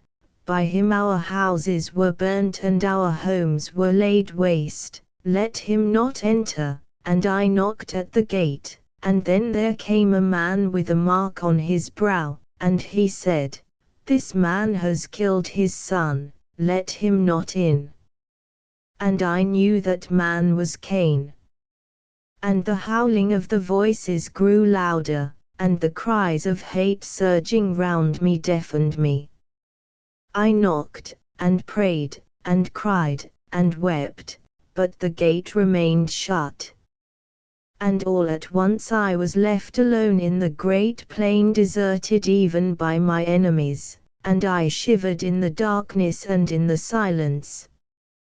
Then, along the road, came a pilgrim, a poor man, begging for alms, and when he saw me, he knelt before me, and I said, "Wherefore dost thou kneel to me, who am deserted by God and man?" And he answered, "Is not sorrow a holy thing?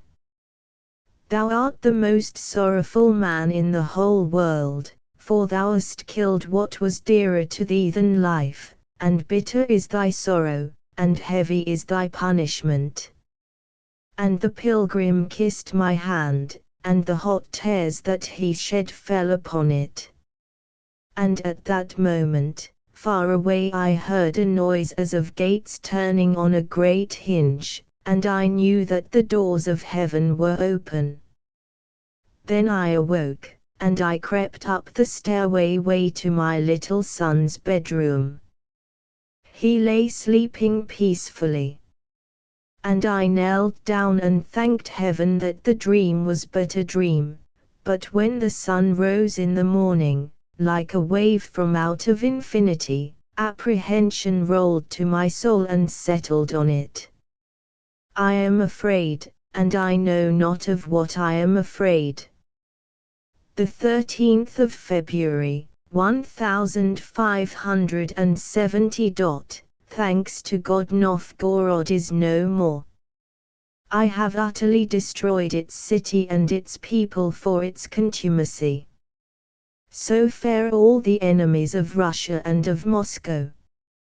17 From the private log of Christopher Columbus on board the Santa Maria. The 3rd of August, 1492, Friday.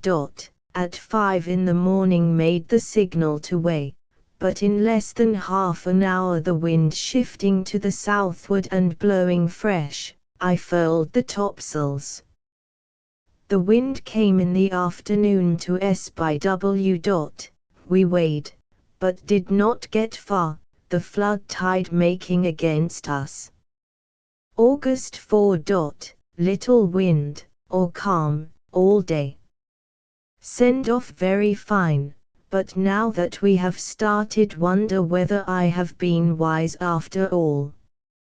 Wonder whether we shall reach Western India and China. August 5. Took the meridian observation at midday, wind northerly with a great swell. Ship's company in good spirits, but the doctor says we have started on a wild goose chase. August 8. Stood close in with the land. At noon the latitude by observation was 28 degrees 18 minutes. Stood into a small bay to the southward of Tenerife.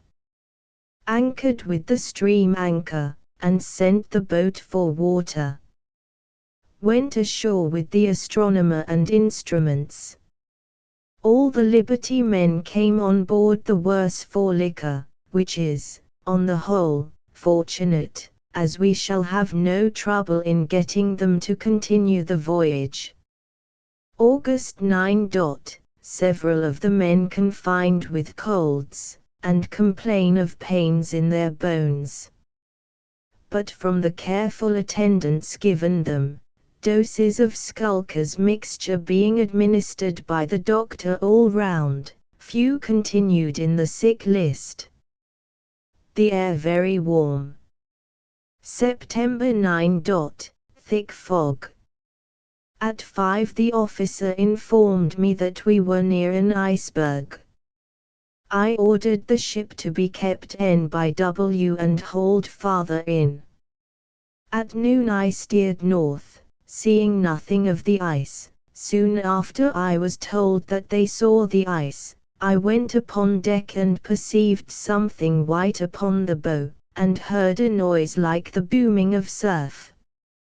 I hauled down the studding sails and hailed the Nina and the Pinter. I desired that they would keep close to us, the fog being so thick, and have everybody up ready to follow our motions instantaneously, determining to stand under such sail as should enable us to keep the ships under command, and not risk parting company.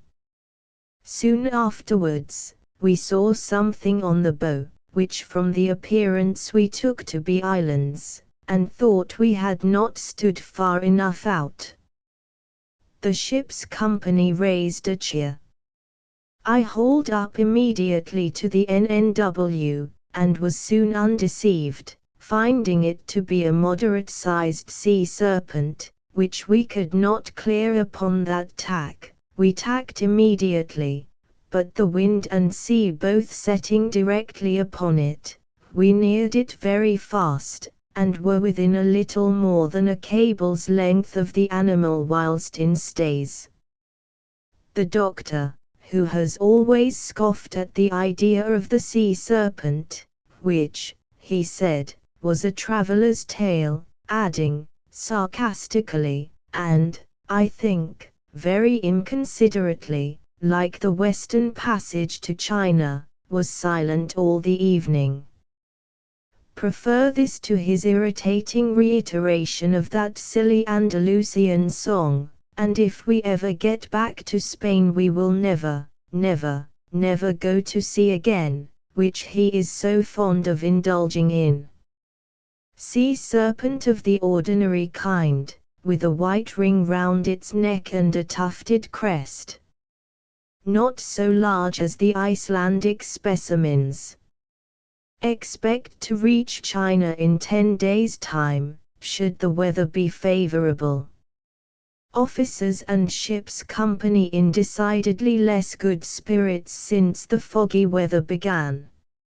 Sea serpent incident also caused a good deal of disappointment, the men being convinced we had reached the coast of China, although I had repeatedly explained that we could not possibly make that land for some time yet. September 10.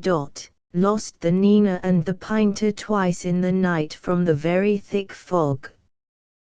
The situation of the men from the very fatiguing work made most minute precautions necessary. Double allowance of manzanilla served round today. September 11. No land in sight. Calm all day, with a great swell from the SW, and the weather remarkably mild. Confess I'm disappointed, wonder whether there is such a country as China after all. Confess I have no satisfactory evidence for thinking so. But am concealing my anxiety, of course, from the officers and the doctor, who grow more and more sarcastic every day. He said at dinner yesterday that we might come home by the Nile, as we should certainly encounter its source in China. Want of taste. It is only too plain that both officers and ship's company are growing skeptical as to the practical results of our voyage.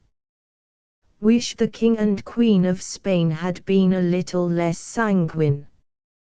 We shall indeed look very foolish if we come back having accomplished nothing. September 12. Ship's company distressingly sulky. If matters continue like this it will end in a mutiny. Have been obliged to fake the observations, measuring the ship's way so that the ship's company should remain in ignorance of the distances traversed, and think that they are much less than they are in reality. This faking has been an easy task, since the log, being only a mean taken every hour and consequently liable to error from the variations in the force of the wind during the intervals, from which an arbitrary correction is made by the officer of the watch, as this allowance must from its nature be inaccurate, it is very easy to make it more inaccurate still, now, that is to say, that I have squared Roderigo. September 13. Have made a startling and disagreeable discovery. There is something wrong or odd about the compass. The axis of the needle no longer coincides with the geographical meridian it occupies, but makes an angle. This matter must be investigated. September 17. The ship's company discovered at dawn today the vagaries of the compass. Situation alarming. They at once said we must go home. Doctor and surgeon both say that they are not surprised. Rodrigo has constructed an instrument, hanging by a universal joint on a triangular stand, adjusted so as to hang in a plane perpendicular to the horizon, by means of a plumb line, which is suspended on a pin above a divided circle. The length of the magnetic needle is 12 inches, and its axis is made of gold and copper. Rodrigo says he can now observe the variation. Most ingenious, if true. September 18.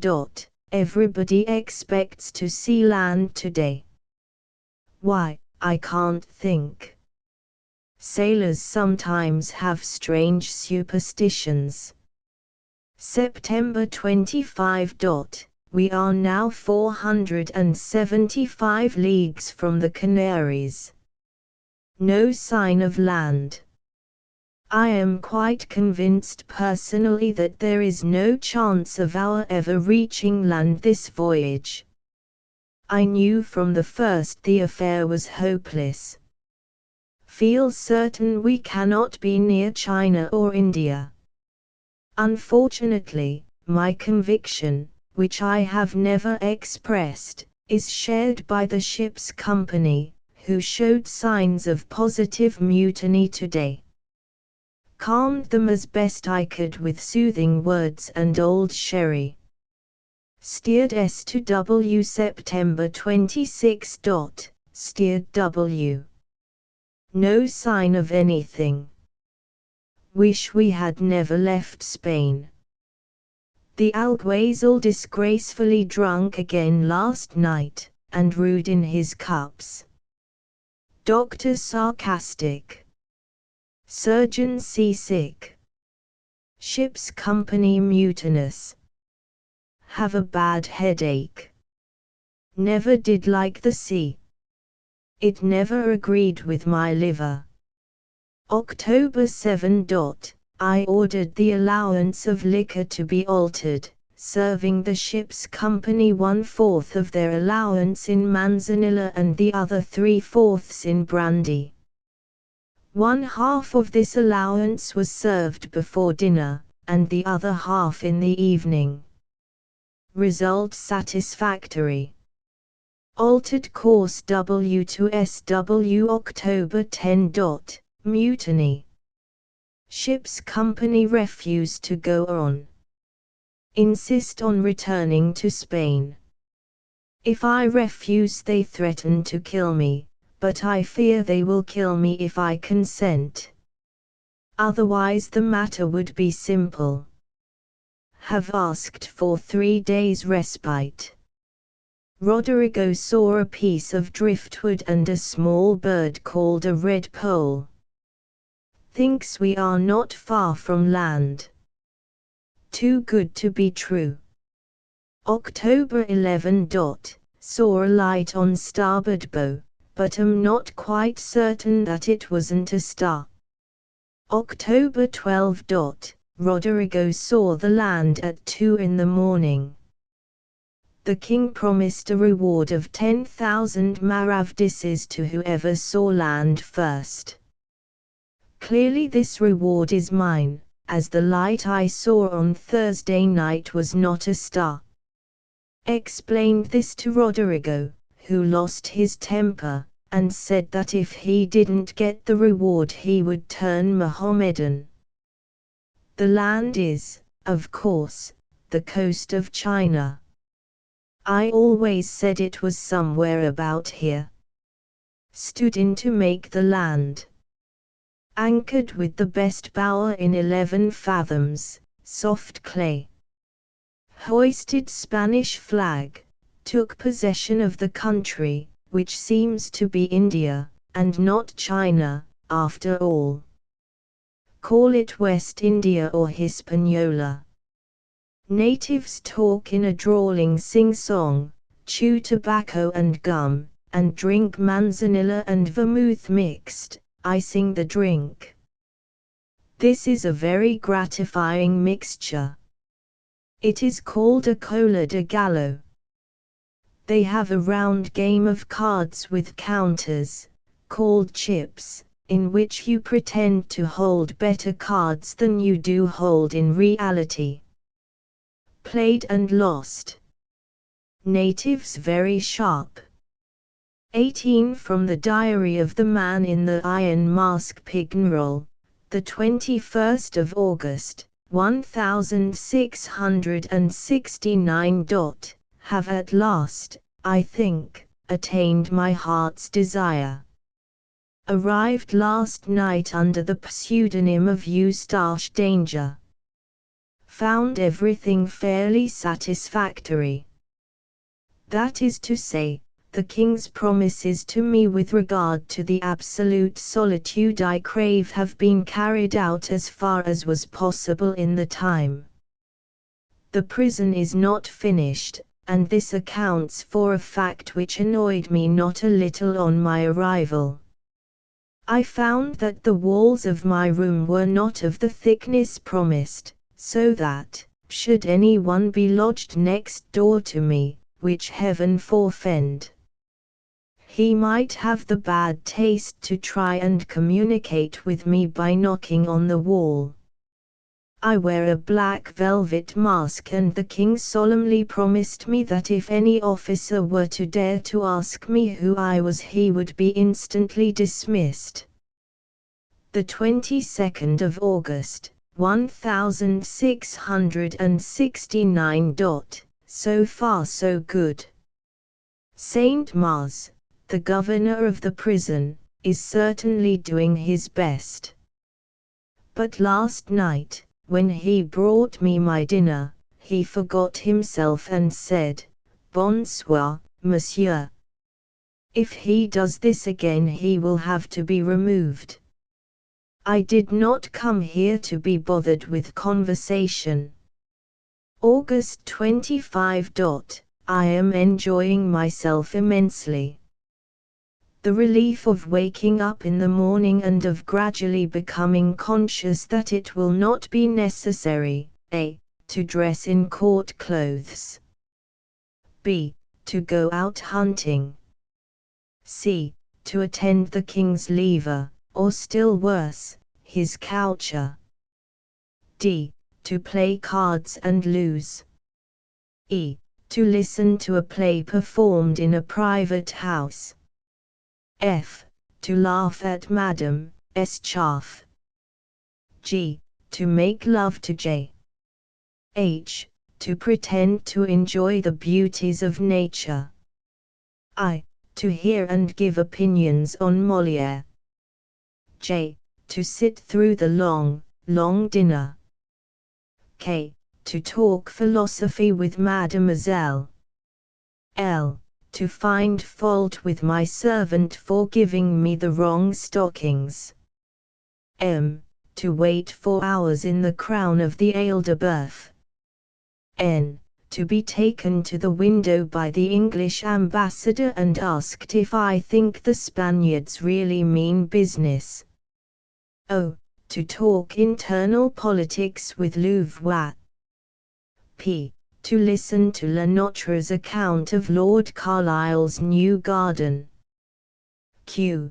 to listen to Bossuet's sermon on Sunday, r. not to annoy the Duchesse de la Vallière, s. to have to look as if I thought the King an amusing conversationalist, t. to say that a bal masque is great fun, u.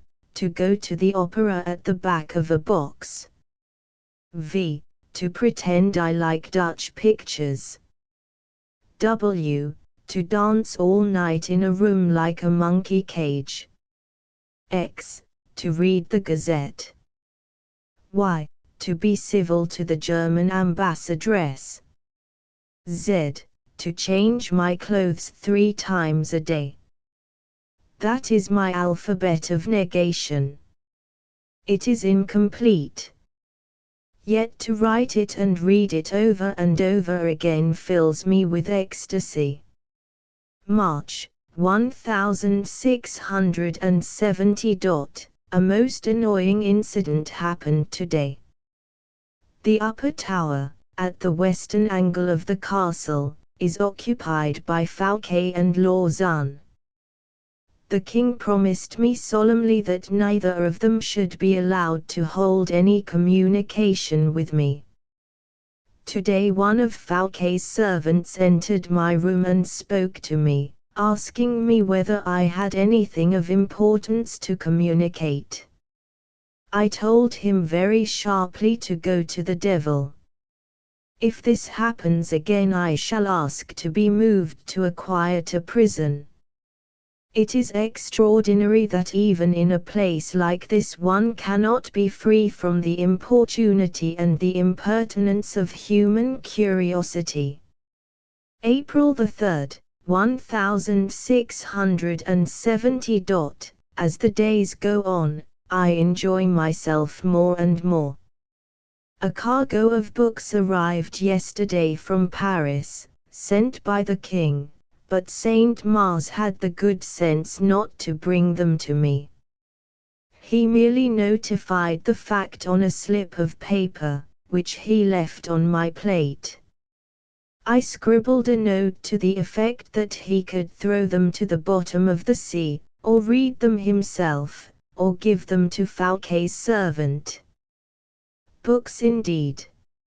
It is no longer, thank God, necessary for me to read books, or to have an opinion on them. November 1st, 1671. Lausanne has been sent here. The prison is getting far too crowded. It will soon be as bad as Versailles. November 10. Lausanne is being very tiresome. He taps on my ceiling. I wrote a short note to Saint Mars that if this annoyance continued I should be constrained to leave his prison. March 3rd, 1680. The situation was intolerable. Lausanne and Fouquet found some means of communication and they carried on interminable conversations. What they can have to talk about passes my understanding. I bore it patiently for some days. At last I complained to Saint Mars in writing. He took some steps and it appears that Fouquet has had an attack of apoplexy and died. I cannot endure the neighborhood of Lausanne, and I have written to the king saying that unless I am transferred to a quieter dungeon I shall leave the prison. April 8th, 1680. Matters have been arranged satisfactorily, and I have been moved into the lower chamber of the Tour d'en base. But the whole fortress is far too crowded. There are at least 5 prisoners in it. Also I found a tame mouse here, left I suppose by a former occupant. Had the nuisance removed at once. It is delicious to be safely in prison just now that the spring is beginning and to think that I shall not have to spend chilly evenings in wet gardens and to speak foolishly of the damp April weather. January, 1681. Caused much annoyance by a tiresome Italian fellow prisoner called Mattioli, who, feigning either madness or illness, or both, caused a commotion in the prison, necessitating the arrival of doctors and priests. kept awake by noise of bolts being drawn, and the opening and shutting of doors. Wrote to the king complaining of this, which is a direct infringement of his promise. Asked to be moved to a quieter spot. September 2, 1681. Moved to the fortress of exiles. Prison said to be empty. Hope this will prove true. October 10, 1681. Saint Mars very nearly spoke to me today. He was evidently bursting with something he longed to communicate. However, I made such a gesture that I think he felt the frown through my velvet mask and withdrew. January 5, 1687. After months, and indeed years of peace, perfect peace, with loved ones far away, I have again been subjected to intolerable annoyance. Fouquet's valet fell ill, and Saint Mars informed me of the fact. I wrote to the king at once saying that either Saint Mars or I must go. The 30th of April, 1687. King has granted my request. Arrived at Saint Marguerite in a chair with wheels covered with waxcloth. I think I shall be quieter here. I have been promised that no other prisoner shall be lodged here at all, but the promises of kings are as iridescent and as brittle as Venetian glass. January, 1690. Alas! Alas! For the vanity of human wishes. Here I was perfectly contented, and, as I thought, quiet at last. Day followed day of perfect enjoyment, unmarred by conversation, undisturbed by study, unvexed by the elements, when the peace of my solitude is rudely shattered by the arrival of 2 Protestant ministers. It is true I am never to see them, but the mere fact of knowing that there are 2 Protestant ministers in the same building is enough to poison life. June 1, 1698. More Protestant ministers have arrived, worse than the last. They sing hymns. I have written to the king asking him to transfer me to the Bastille at once. I always said that the Bastille was the only tolerable dwelling place in France. The 13th of September, 1698. Arrived at the Bastille this afternoon. Lodged on the 3rd floor of the Bertandière Tower, the thickest tower. Really quiet. September 19. A man hammered over my head at 4 o'clock this morning. It is intolerable. Shall I ever find a place where I can sleep from 4 to 8 a.m. without being disturbed? As it is, I might just as well be living in a fashionable inn. 19 From the Diary of an English governess residing in Paris during the French Revolution. Paris, October 7th, 1789. I arrived this afternoon after a rapid and satisfactory journey. To my amazement found that neither the Count nor the Countess were here to receive me. The hotel was deserted save for the presence of an old servant, and his wife, who appears to be the cook of the household, and to combine with this office the duties of hall porter. As I have no command over even the elementary rudiments of the French language, and as the French never trouble to learn any language but their own, Communication is a sorely difficult task and results in perpetual misunderstanding. Nevertheless, I succeeded in apprehending from the voluble expostulations and the superfluous gesticulation of the old servant, whose name appears to be Pierre, but whom I have decided to call Peter, that the family had left Paris. That they had departed but recently and in haste, my senses were able to inform me. All over the house were traces of disorder. Some but half-packed boxes had been left behind, cupboards were open, clothes were strewn on the floor, and everywhere traces of precipitate packing and sudden departure were manifest. I made as if I would depart also, but Peter made it plain by signs that I was expected to remain, and indeed he conducted me to my room, which is airy and commodious enough, and where, after partaking of a light supper, insufficient and badly cooked as all French meals, and accompanied by the sour wine of the country, I fell into a comfortable slumber. The 10th of October, 1789.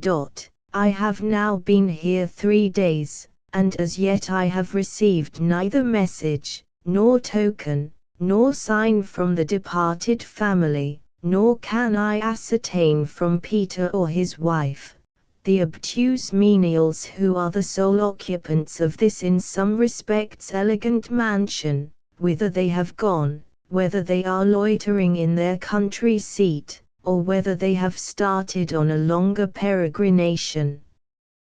Paris is very full. The streets are ill-kept and ill-lit, a strange contrast to the blaze, at night, and tidiness, by day, of the London streets. It is a dingy city, and I think it must certainly be insanitary. The French understand no word of English, and if indeed one ventures to address them, all they reply is, rosbif, plum pudding, a form of address which they consider facetious. The house is spacious enough, although inconveniently distant from the center of the city, but it has the advantage of an extensive garden surrounded by high walls. As for myself, I am well cared for by Peter and his wife. She talks at me with great volubility, but I cannot understand a word of what she says. French is an unmusical language, very sharp and nasal, but not ill-suited to a backward people. The 14th of July, 1790. Went for a long walk in the city. The streets quiet and deserted. Peter and his wife went out for the day. She is very handy with her needle. I find altogether that the French are quite amenable to reason, if well treated. Of course, one cannot expect them to work like English people, but they are willing and do their best. It is unfortunate they do not speak English.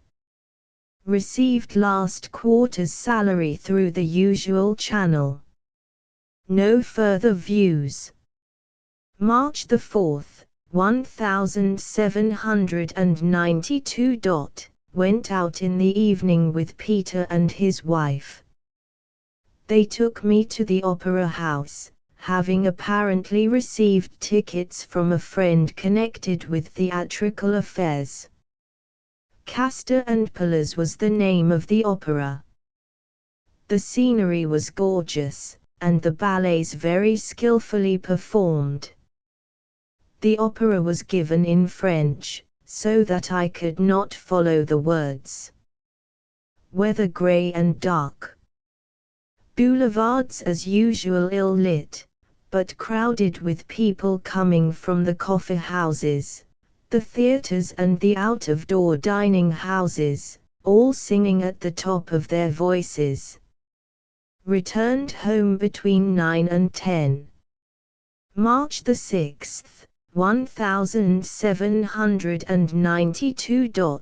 Again to the Opera House to hear the Alcestis of Gluck, and to see the celebrated Vestris dance in a ballet called Psyche.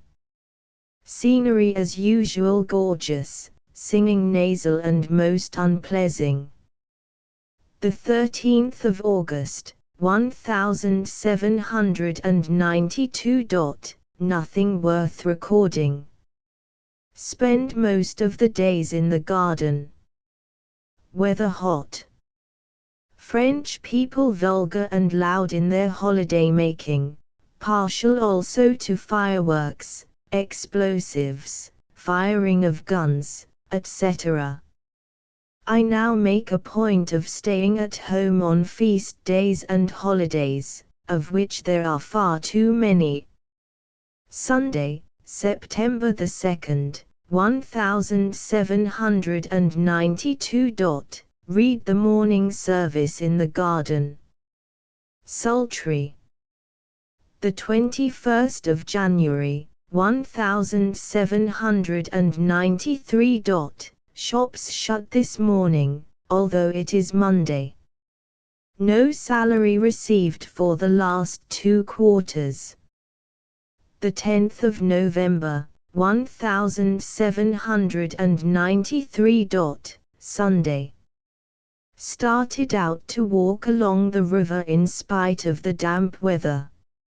Streets very muddy. A great crowd of people near the cathedral. Caught in the crowd and obliged to follow with the stream. Borne by the force of the crowd right into the church.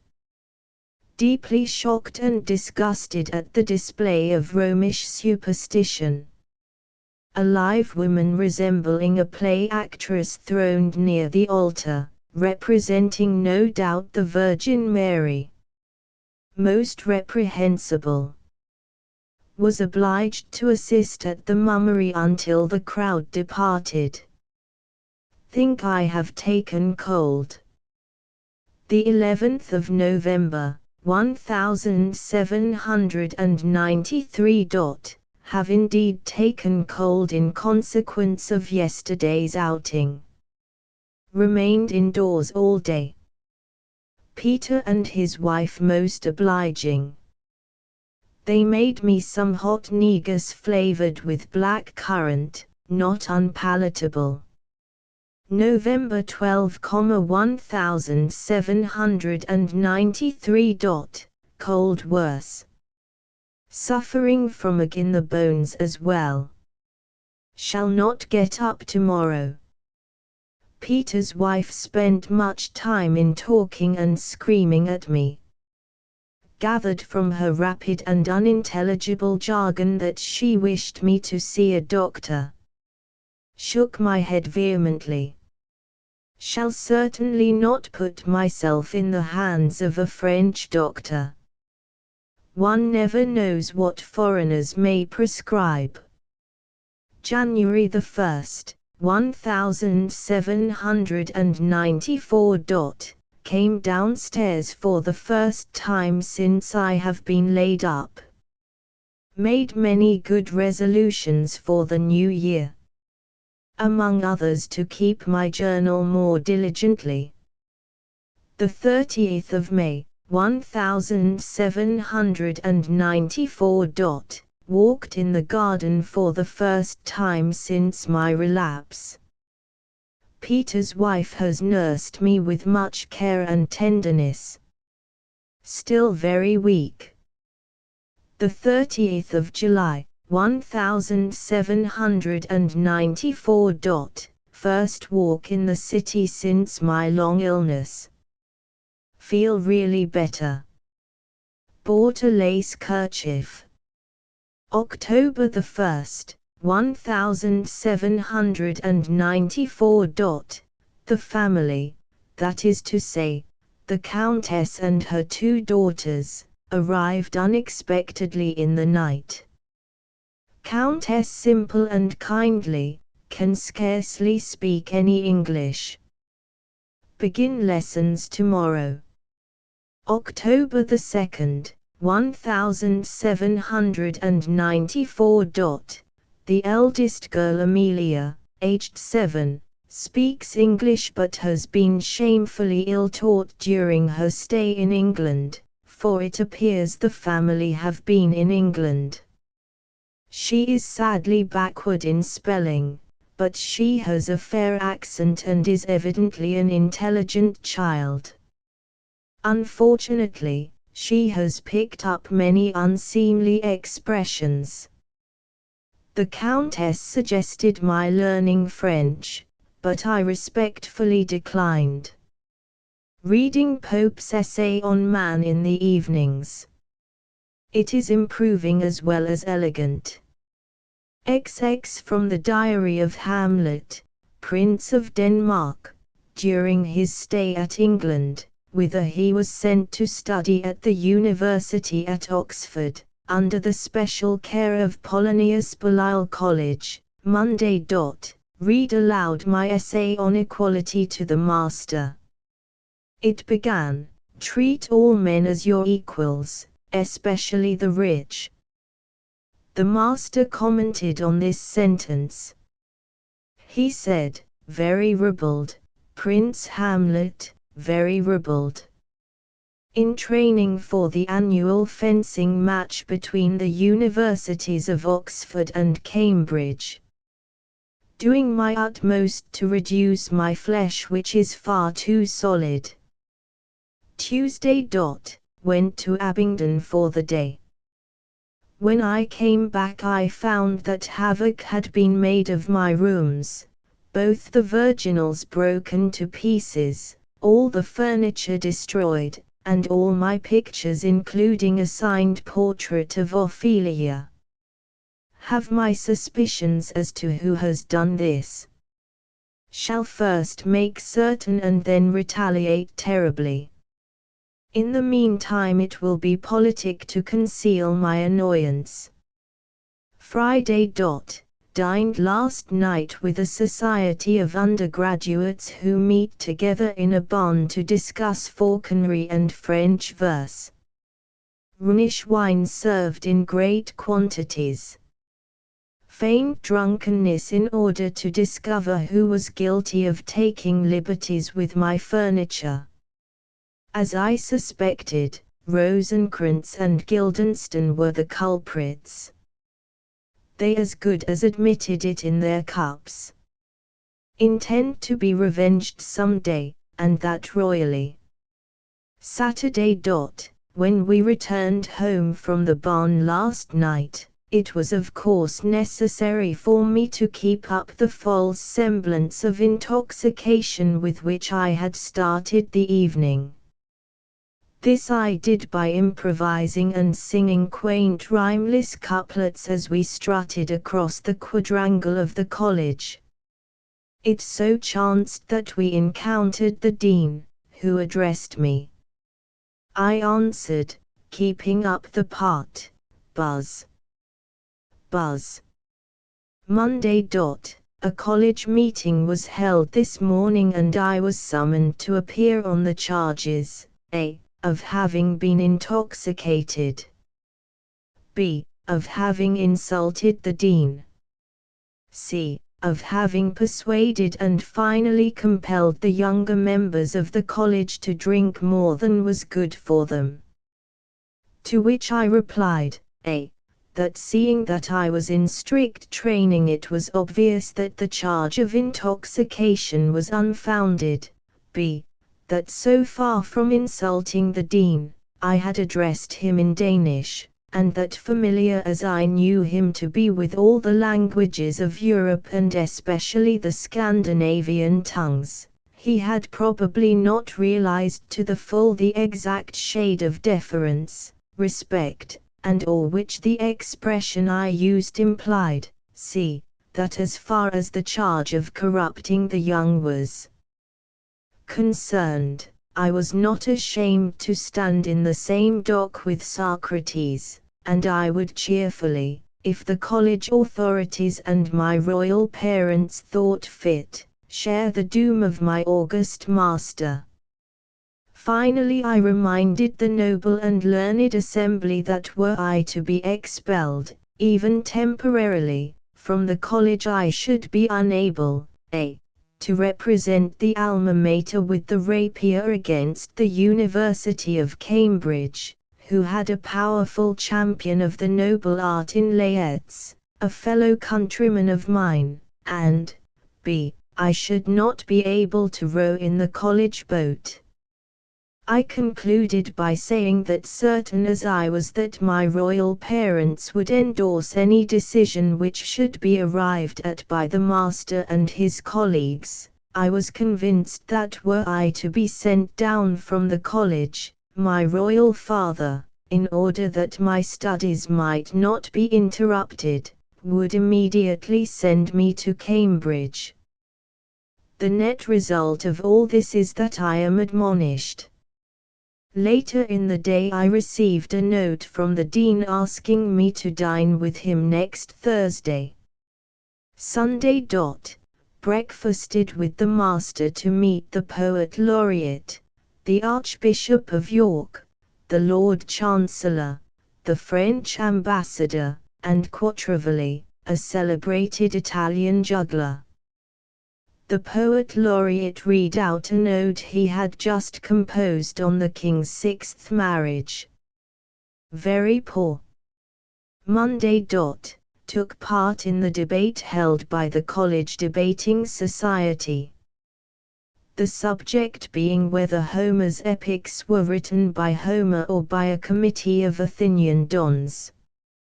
Took what seemed to the audience a paradoxical view that they were written by Homer. Tuesday. Gave a small dinner party in my rooms. Horatio and a few others. Again compelled to feign intoxication, so as not to mar the harmony of the evening. Burnt a small organ, and rather a complicated printing press, belonging to a German undergraduate named Faustus, in the quadrangle. Wednesday. The master commenting on last night's bonfire said he thought it was not humorous, and fined us heavily. Have as yet found no opportunity of revenging myself on Rosencrantz and Guildenstern. Thursday. Coached by Polonius for 2 hours in Scottish history. Very tedious. In the afternoon went on the river in my boat the Ophelia. Faustus has been sent down for trying to raise the devil in the precincts of the college. It appears this is strictly against the rules. His excuse was that he had always understood that the college authorities disbelieved in a personal devil. To which the dean replied, "We are all bound to believe in the devil in a spiritual sense, Mr. Faustus." And Faustus imprudently asked in what other sense you could believe in him. Friday. Must really settle this business of Rosencrantz and Guildenstern soon. It is beginning to prey upon my mind. They are quite insufferable. Have lost 1 stone since the term began, which is satisfactory. Fencing match is to take place next week, here. Saturday. The man who has the rooms opposite mine is a Spaniard. A nobleman very cultivated and amiable. His name is Quixote. Consulted him last night as to what to do about Rosencrantz and Guildenstern. Quixote said it was entirely a point of honor. That if I were certain they were guilty, and certain likewise that they had purposely insulted me, I should challenge them each, separately, to personal combat, with sword and rapier. I pointed out, however, that whereas I was a champion swordsman, and indeed had been chosen to represent the university, they had no skill at all. Moreover, I considered that to challenge them to fight would be doing them too much honor. Quixote said I must indubitably take action of some kind, or else I would incur the suspicion of cowardice. At that moment, we were talking by the open casement. I saw in the darkness, walking stealthily along the wall, a man whom I took to be Guildenstern. Seizing a bottle of white wine from Zeus with which Quixote had entertained me, I flung it out of the window onto the head of the skulker, but alas! It was not Guildenstern but the Dean himself. Monday. Again appeared before a college meeting. Accused of having wantonly wounded, and almost murdered the Dean. Protested my innocence in vain. It was further suggested I was intoxicated. Lost my temper, which was a mistake, and called the Dean a villain, losing control over my epithets. Sent down for the rest of the term. Polonius is very angry. He has written to my father suggesting that I should not go back to Oxford, nor seek to enter Cambridge either, but go to Wittenberg instead. Owing to my abrupt departure, the fencing match with Laertes will not come oft. No matter, a day will come, when maybe I shall be revenged on Rosencrantz and Guildenstern. We go to London today. End of the Project Gutenberg ebook Lost Diaries ***** Updated editions will replace the previous one, the old editions will be renamed. Creating the works from print editions not protected by U.S. copyright law means that no one owns a United States copyright in these works, so the Foundation, and you, can copy and distribute it in the United States without permission and without paying copyright royalties. Special rules, set forth in the general terms of use part of this license, apply to copying and distributing Project Gutenberg trademark symbol electronic works to protect the Project Gutenberg trademark symbol concept and trademark.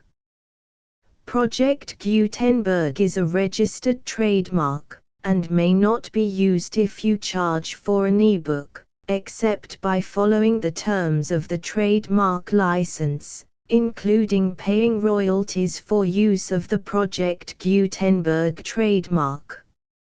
If you do not charge anything for copies of this ebook, complying with the trademark license is very easy. You may use this ebook for nearly any purpose, such as creation of derivative works, reports, performances and research. Project Gutenberg ebooks may be modified and printed and given away. You may do practically anything in the United States with ebooks not protected by U.S. copyright law. Redistribution is subject to the trademark license, especially commercial redistribution.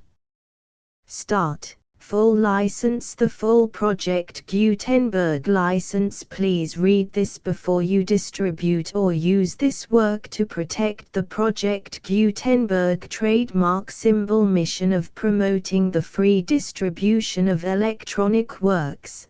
By using or distributing this work, or any other work associated in any way with the phrase Project Gutenberg, you agree to comply with all the terms of the full Project Gutenberg trademark symbol license available with this file or online at www.gutenberg.org/license. Section 1. General Terms of Use and Redistributing Project Gutenberg Trademark Symbol Electronic Works 1.0. By reading or using any part of this Project Gutenberg trademark symbol electronic work, you indicate that you have read, understand, agree to and accept all the terms of this license and intellectual property, trademark/copyright, agreement. If you do not agree to abide by all the terms of this agreement, you must cease using and return or destroy all copies of Project Gutenberg trademark symbol electronic works in your possession. If you paid a fee for obtaining a copy of or access to a Project Gutenberg trademark symbol electronic work and you do not agree to be bound by the terms of this agreement, you may obtain a refund from the person or entity to whom you paid the fee as set forth in paragraph 1.e.8. 1.b Project Gutenberg is a registered trademark.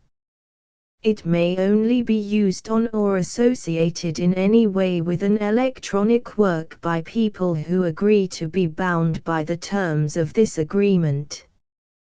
There are a few things that you can do with most Project Gutenberg trademark symbol electronic works even without complying with the full terms of this agreement. See paragraph 1.c below.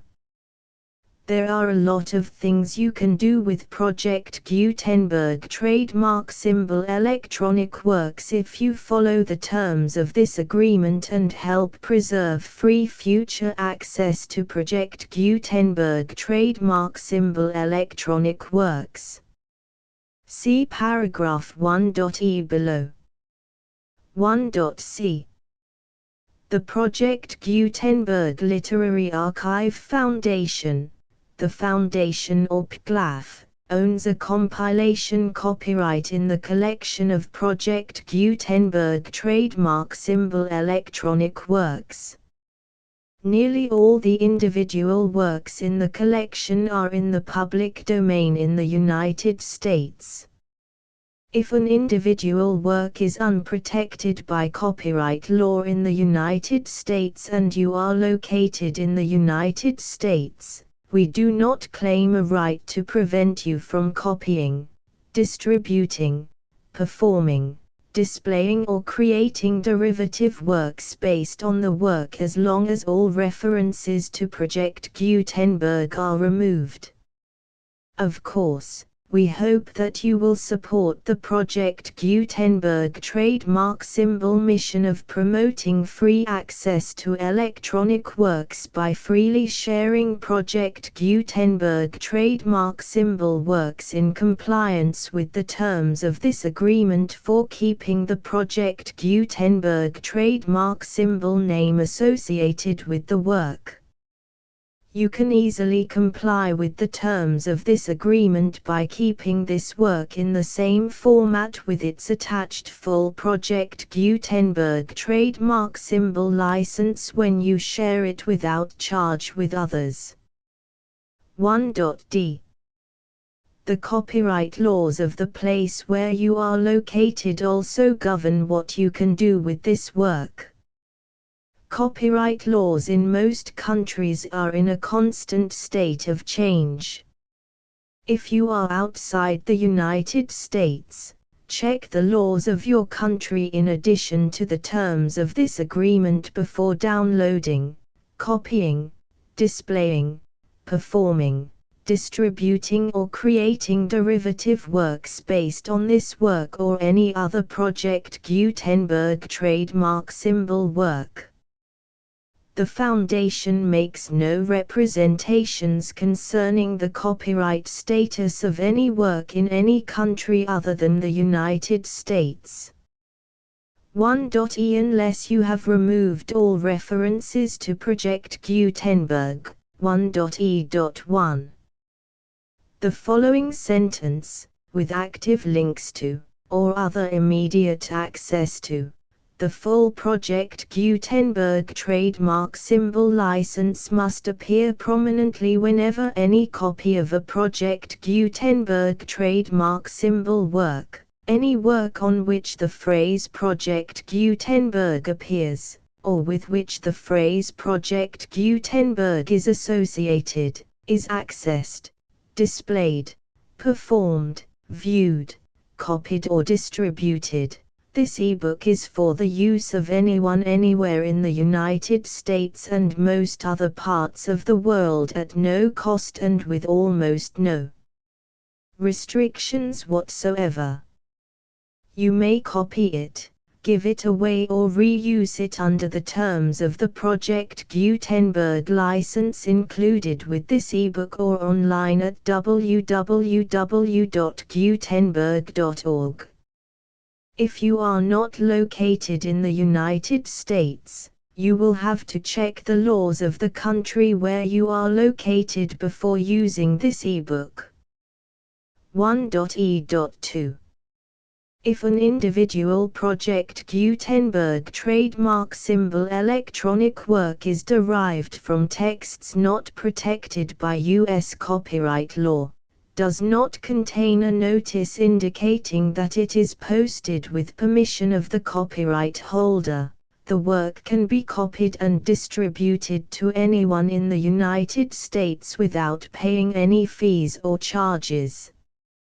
If you are redistributing or providing access to a work with the phrase Project Gutenberg associated with or appearing on the work, you must comply either with the requirements of paragraphs 1.e.1 through 1.e.7 or obtain permission for the use of the work and the Project Gutenberg trademark symbol trademark as set forth in paragraphs 1.e.8 or 1.e.9.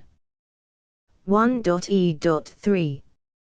If an individual Project Gutenberg trademark symbol electronic work is posted with the permission of the copyright holder, your use and distribution must comply with both paragraphs 1.e.1 through 1.e.7 and any additional terms imposed by the copyright holder.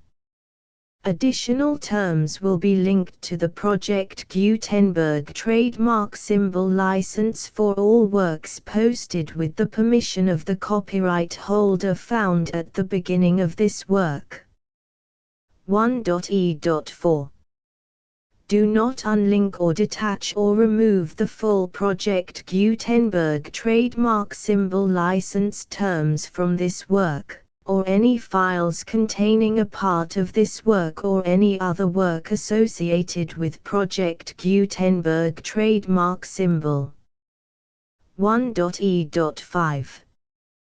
Do not copy, display, perform, distribute or redistribute this electronic work, or any part of this electronic work, without prominently displaying the sentence set forth in paragraph 1.e.1 with active links or immediate access to the full terms of the Project Gutenberg trademark symbol license. 1.e.6. You may convert to and distribute this work in any binary, compressed, marked up, non-proprietary or proprietary form, including any word processing or hypertext form.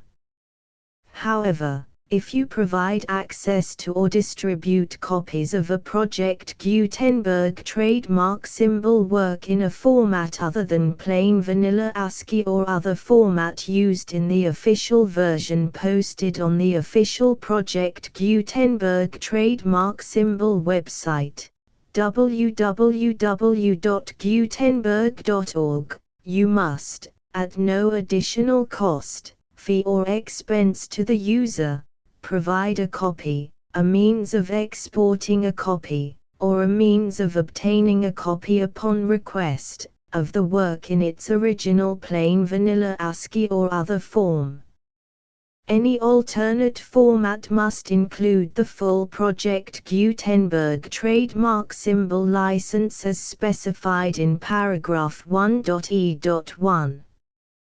1.e.7. Do not charge a fee for access to, viewing, displaying, performing, copying or distributing any Project Gutenberg trademark symbol works unless you comply with paragraph 1.e.8 or 1.e.9. 1.e.8. You may charge a reasonable fee for copies of or providing access to or distributing Project Gutenberg trademark symbol electronic works provided that you pay a royalty fee of 20% of the gross profits you derive from the use of Project Gutenberg trademark symbol works calculated using the method you already use to calculate your applicable taxes. The fee is owed to the owner of the Project Gutenberg trademark symbol trademark, but he has agreed to donate royalties under this paragraph to the Project Gutenberg Literary Archive Foundation. Royalty payments must be paid within 60 days following each date on which you prepare, or are legally required to prepare, your periodic tax returns. Royalty payments should be clearly marked as such and sent to the Project Gutenberg Literary Archive Foundation at the address specified in Section 4, Information about donations to the Project Gutenberg Literary Archive Foundation.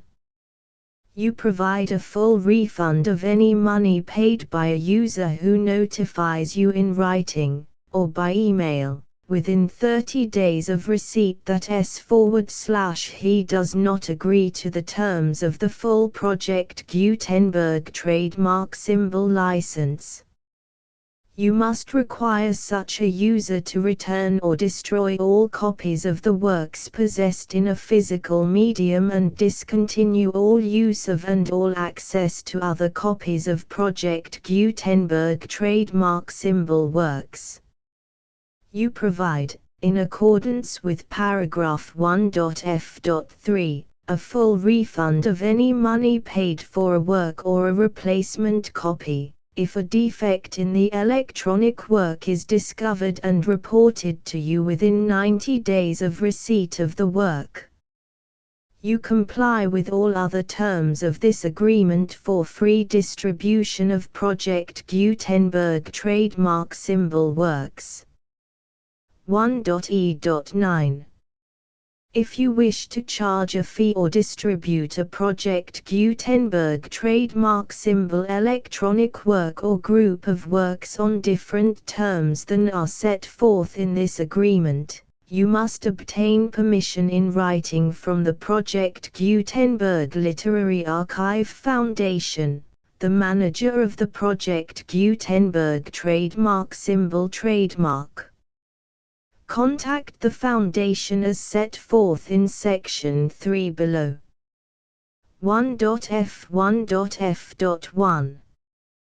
Project Gutenberg volunteers and employees expend considerable effort to identify, do copyright research on, transcribe and proofread works not protected by U.S. copyright law in creating the Project Gutenberg trademark symbol collection.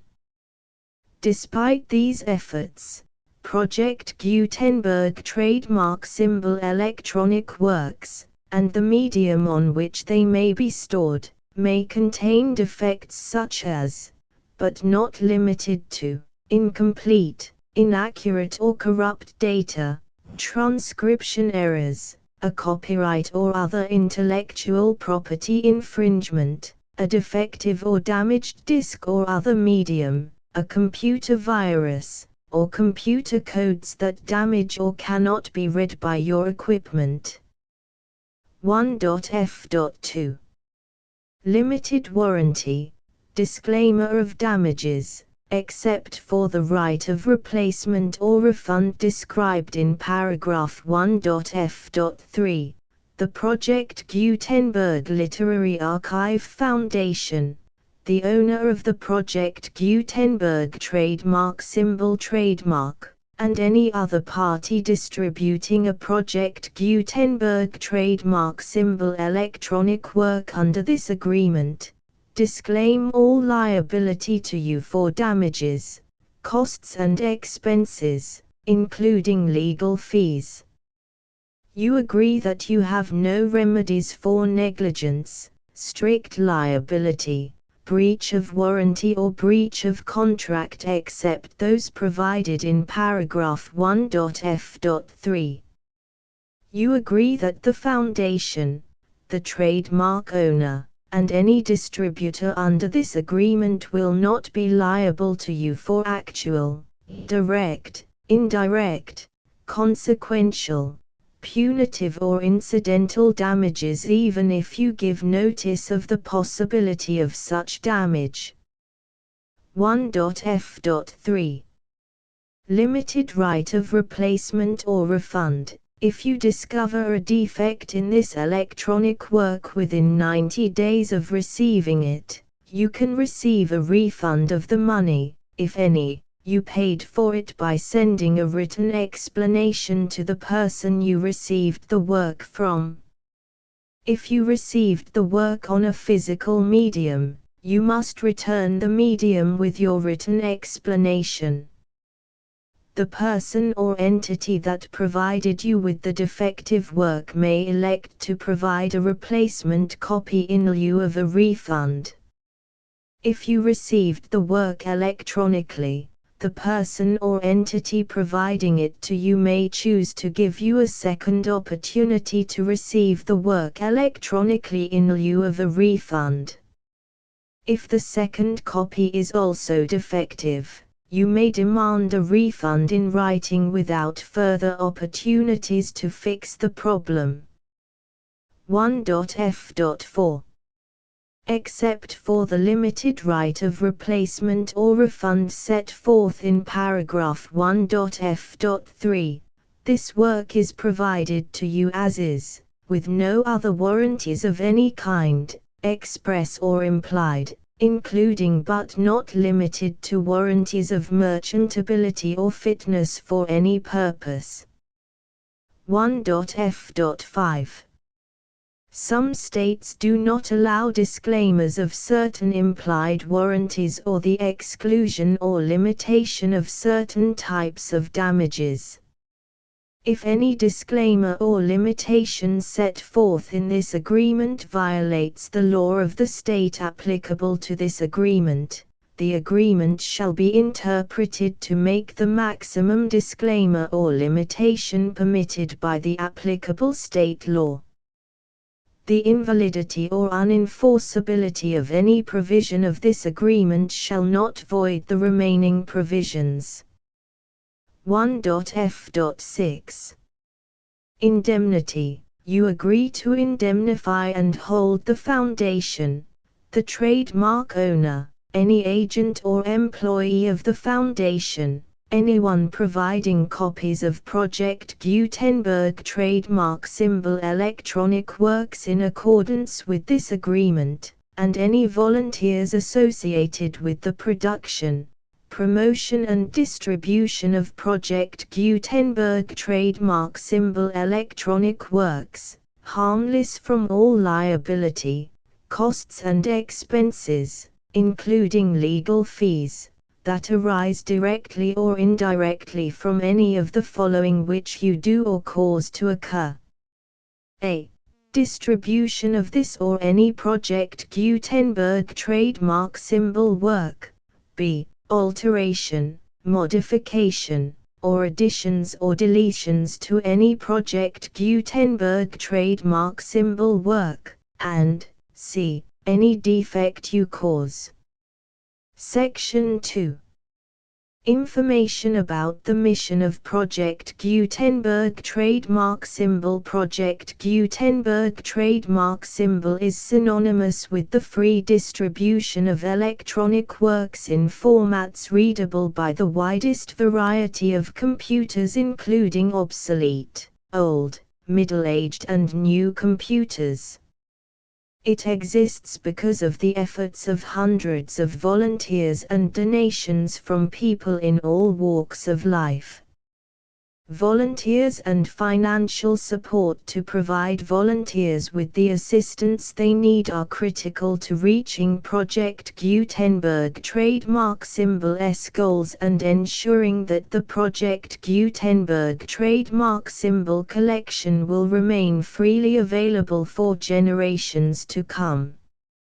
In 2001, the Project Gutenberg Literary Archive Foundation was created to provide a secure and permanent future for Project Gutenberg trademark symbol and future generations. To learn more about the Project Gutenberg Literary Archive Foundation and how your efforts and donations can help, see sections 3 and 4 and the Foundation information page at www.gutenberg.org. Section 3. Information about the Project Gutenberg Literary Archive Foundation. The Project Gutenberg Literary Archive Foundation is a non-profit 501(c)(3) educational corporation organized under the laws of the state of Mississippi and granted tax-exempt status by the Internal Revenue Service. The Foundation's IN or Federal Tax Identification Number is 64-6221541.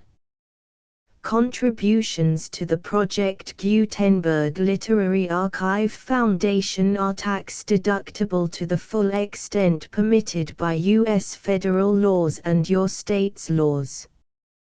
The Foundation's business office is located at 809 North 1500 West, Salt Lake City, UT 84116, 801-596-1887. Email contact links and up-to-date contact information can be found at the Foundation's website and official page at www.gutenberg.org/contact section 4. Information about donations to the Project Gutenberg Literary Archive Foundation. Project Gutenberg trademark symbol depends upon and cannot survive without widespread public support and donations to carry out its mission of increasing the number of public domain and licensed works that can be freely distributed in machine-readable form accessible by the widest array of equipment, including outdated equipment. Many small donations, $1 to $5,000, are particularly important to maintaining tax-exempt status with the IRS. The Foundation is committed to complying with the laws regulating charities and charitable donations in all 50 states of the United States. Compliance requirements are not uniform and it takes a considerable effort, much paperwork and many fees to meet and keep up with these requirements. We do not solicit donations in locations where we have not received written confirmation of compliance. To send donations or determine the status of compliance for any particular state, visit www.gutenberg.org/donate. While we cannot and do not solicit contributions from states where we have not met the solicitation requirements, we know of no prohibition against accepting unsolicited donations from donors in such states who approach us with offers to donate. International donations are gratefully accepted, but we cannot make any statements concerning tax treatment of donations received from outside the United States. U.S. laws alone swamp our small staff. Please check the Project Gutenberg web pages for current donation methods and addresses. Donations are accepted in a number of other ways, including checks, online payments and credit card donations. To donate, please visit www.gutenberg.org/donate. Section 5. General information about Project Gutenberg Trademark Symbol Electronic Works. Professor Michael S. Hart was the originator of the Project Gutenberg trademark symbol concept of a library of electronic works that could be freely shared with anyone. For 40 years, he produced and distributed Project Gutenberg trademark symbol ebooks with only a loose network of volunteer support. Project Gutenberg trademark symbol ebooks are often created from several printed editions, all of which are confirmed as not protected by copyright in the US unless a copyright notice is included. Thus, we do not necessarily keep ebooks in compliance with any particular paper edition. Most people start at our website, which has the main PG search facility, www.gutenberg.org. This website includes information about Project Gutenberg trademark symbol, including how to make donations to the Project Gutenberg Literary Archive Foundation, how to help produce our new ebooks, and how to subscribe to our email newsletter to hear about new ebooks.